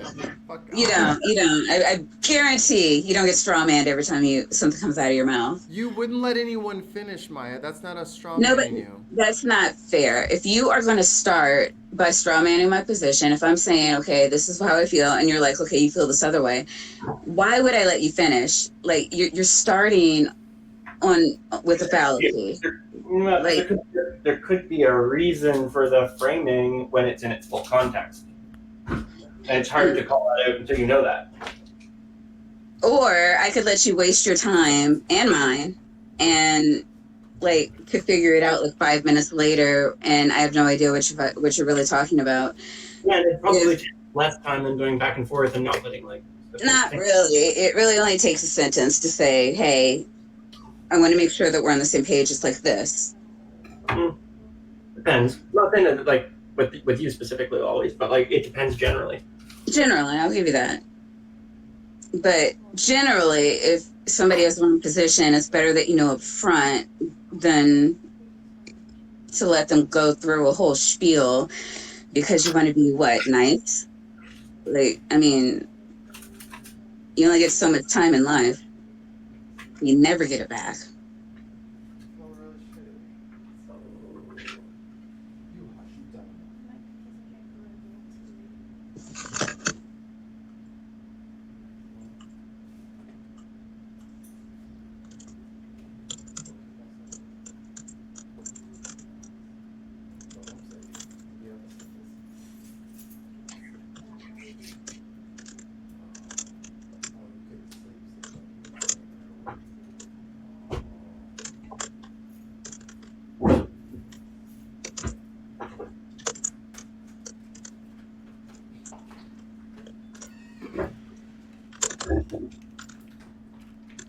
Okay, I have returned.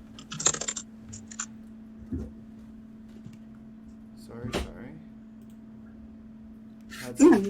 Had some stuff on the home front to take care of.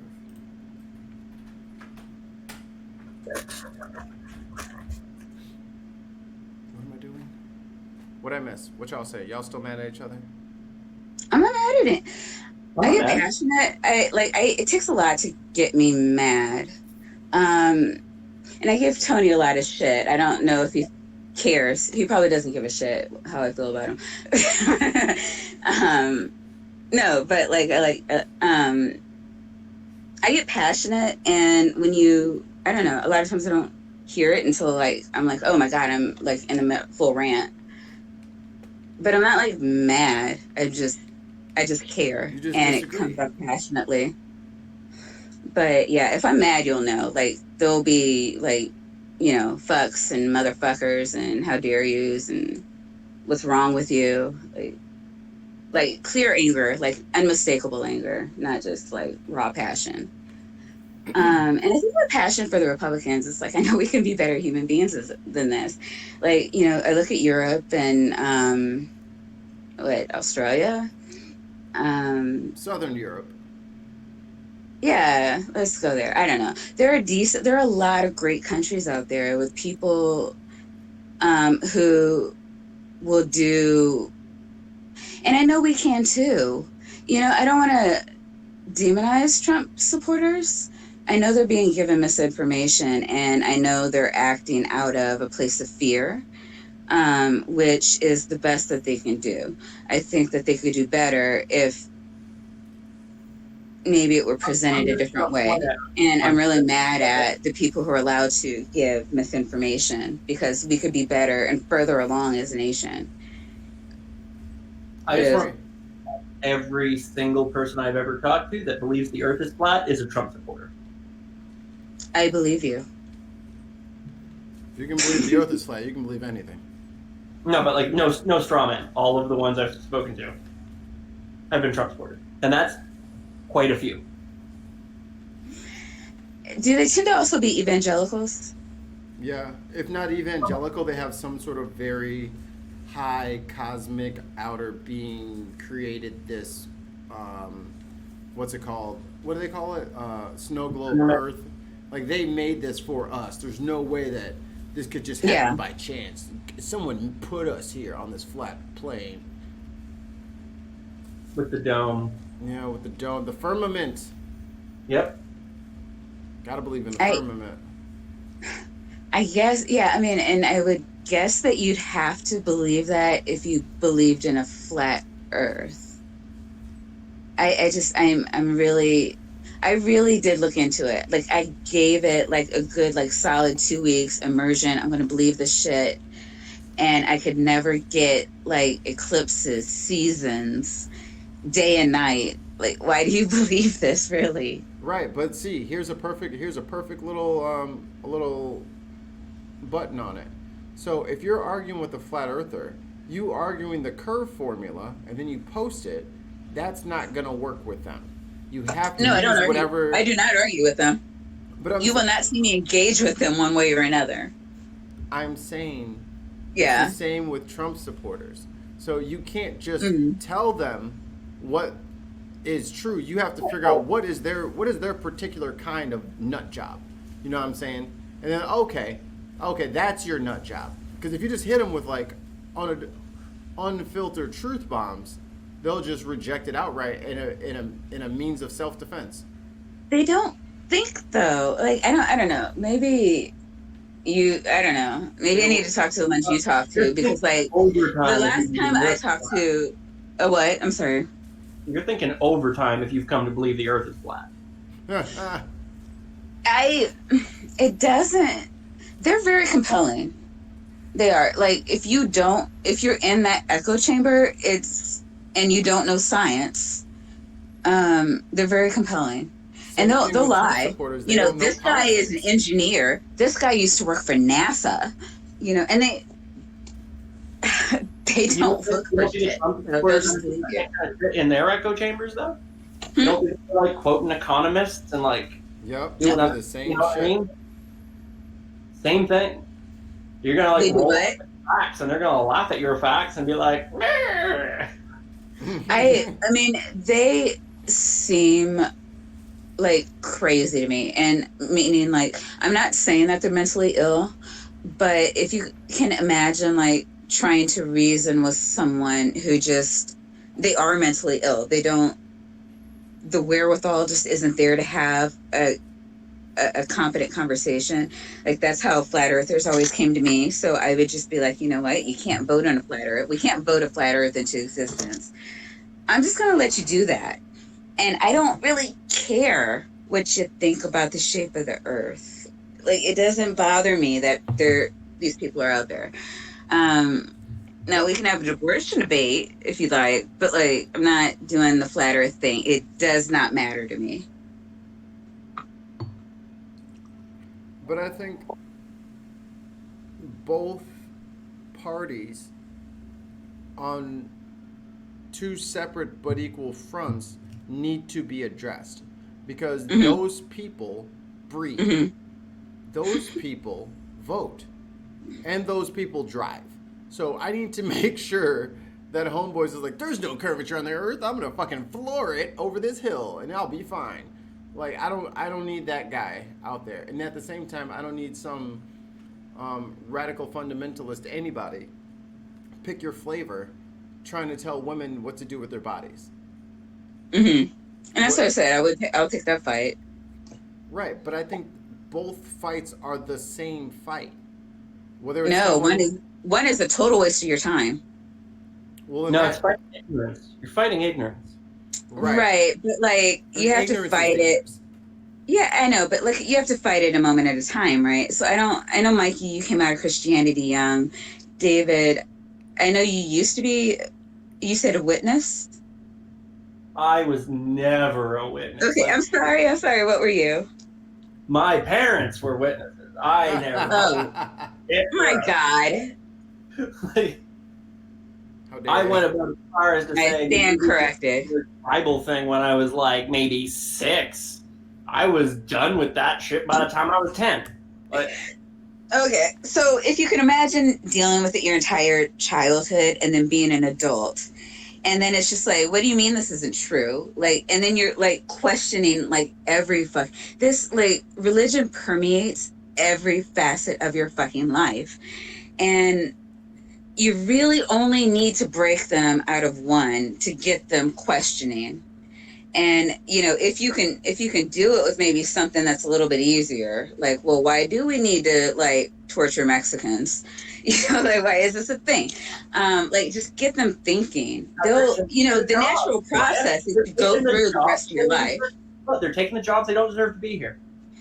All right, but if you can get them started thinking critically, it doesn't have to be on the most absurd fucking thing They ever. are thinking critically. They're thinking critically that they don't want no fucking Here, murdering. here. How about we'll Like do that it. is their critical thought, though, right? Like you Right, but understand. that's the argument. Yeah, and that's the argument you would have for people. Like, we don't allow the government to kill people. Like, that's maybe a wrong thing to do. But if you want to think the Earth is flat, I don't fucking care. Like, if we can get you on the critical thinking path, it'll buff that flat Earth thing out of there whenever.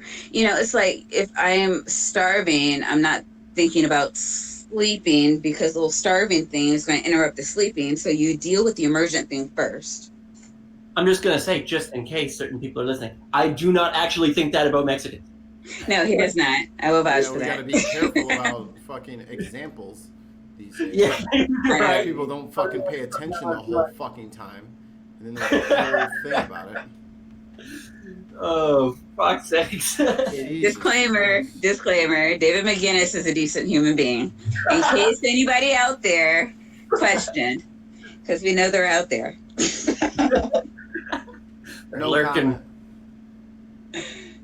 No comment. So let's do a bit of role play. Oh, David, God. you're a Trump supporter. Yeah. Maya, you Mm-hmm. Maya, you're going to rebuff David. And David, you be cantankerous asshole guy that she usually deals with on Twitter. What? All right. All right, so how do I hang up on David? Okay, David, tell her about Hillary's emails. Let's start there. That's a good start. And Yeah. Bro, you need to Never, kill Hillary never Clinton. She leaving a wake of bodies behind her. Clearly, she corrupt. No reason she should be in office. She should be locked the fuck up and killed. Why would you support a murderer? Yeah, Maya, why would you do that? I actually have been told that. It's so funny. You are breaking character. I need you to not do that. I need you to stay in character, please. You're wasting all of our I'm film. sorry. It's all the 2016 flashbacks. I can't help it. She's got election PTSD. Just like I do. It was actually a thing. There was an article on it in it was a Scientific American. It was like a new kind of like depression. It was like post-election depression or something. It's kind of crazy. Right. Look. Yeah, I'm sorry. We're dealing with the crazy person that thinks Hillary kills people. Stop it for a second. Look, I personally, I love it when people call Trump stupid. You mean the multi-billionaire who kicked every Democratic ass, buried 16 Republican politicians, and continues to make fools out of every reputable news organization? Wait, you mean the guy with the presidency? The guy with the supermodel wife? The guy who has a massive slowdown on like illegal border crossings? The guy who his mere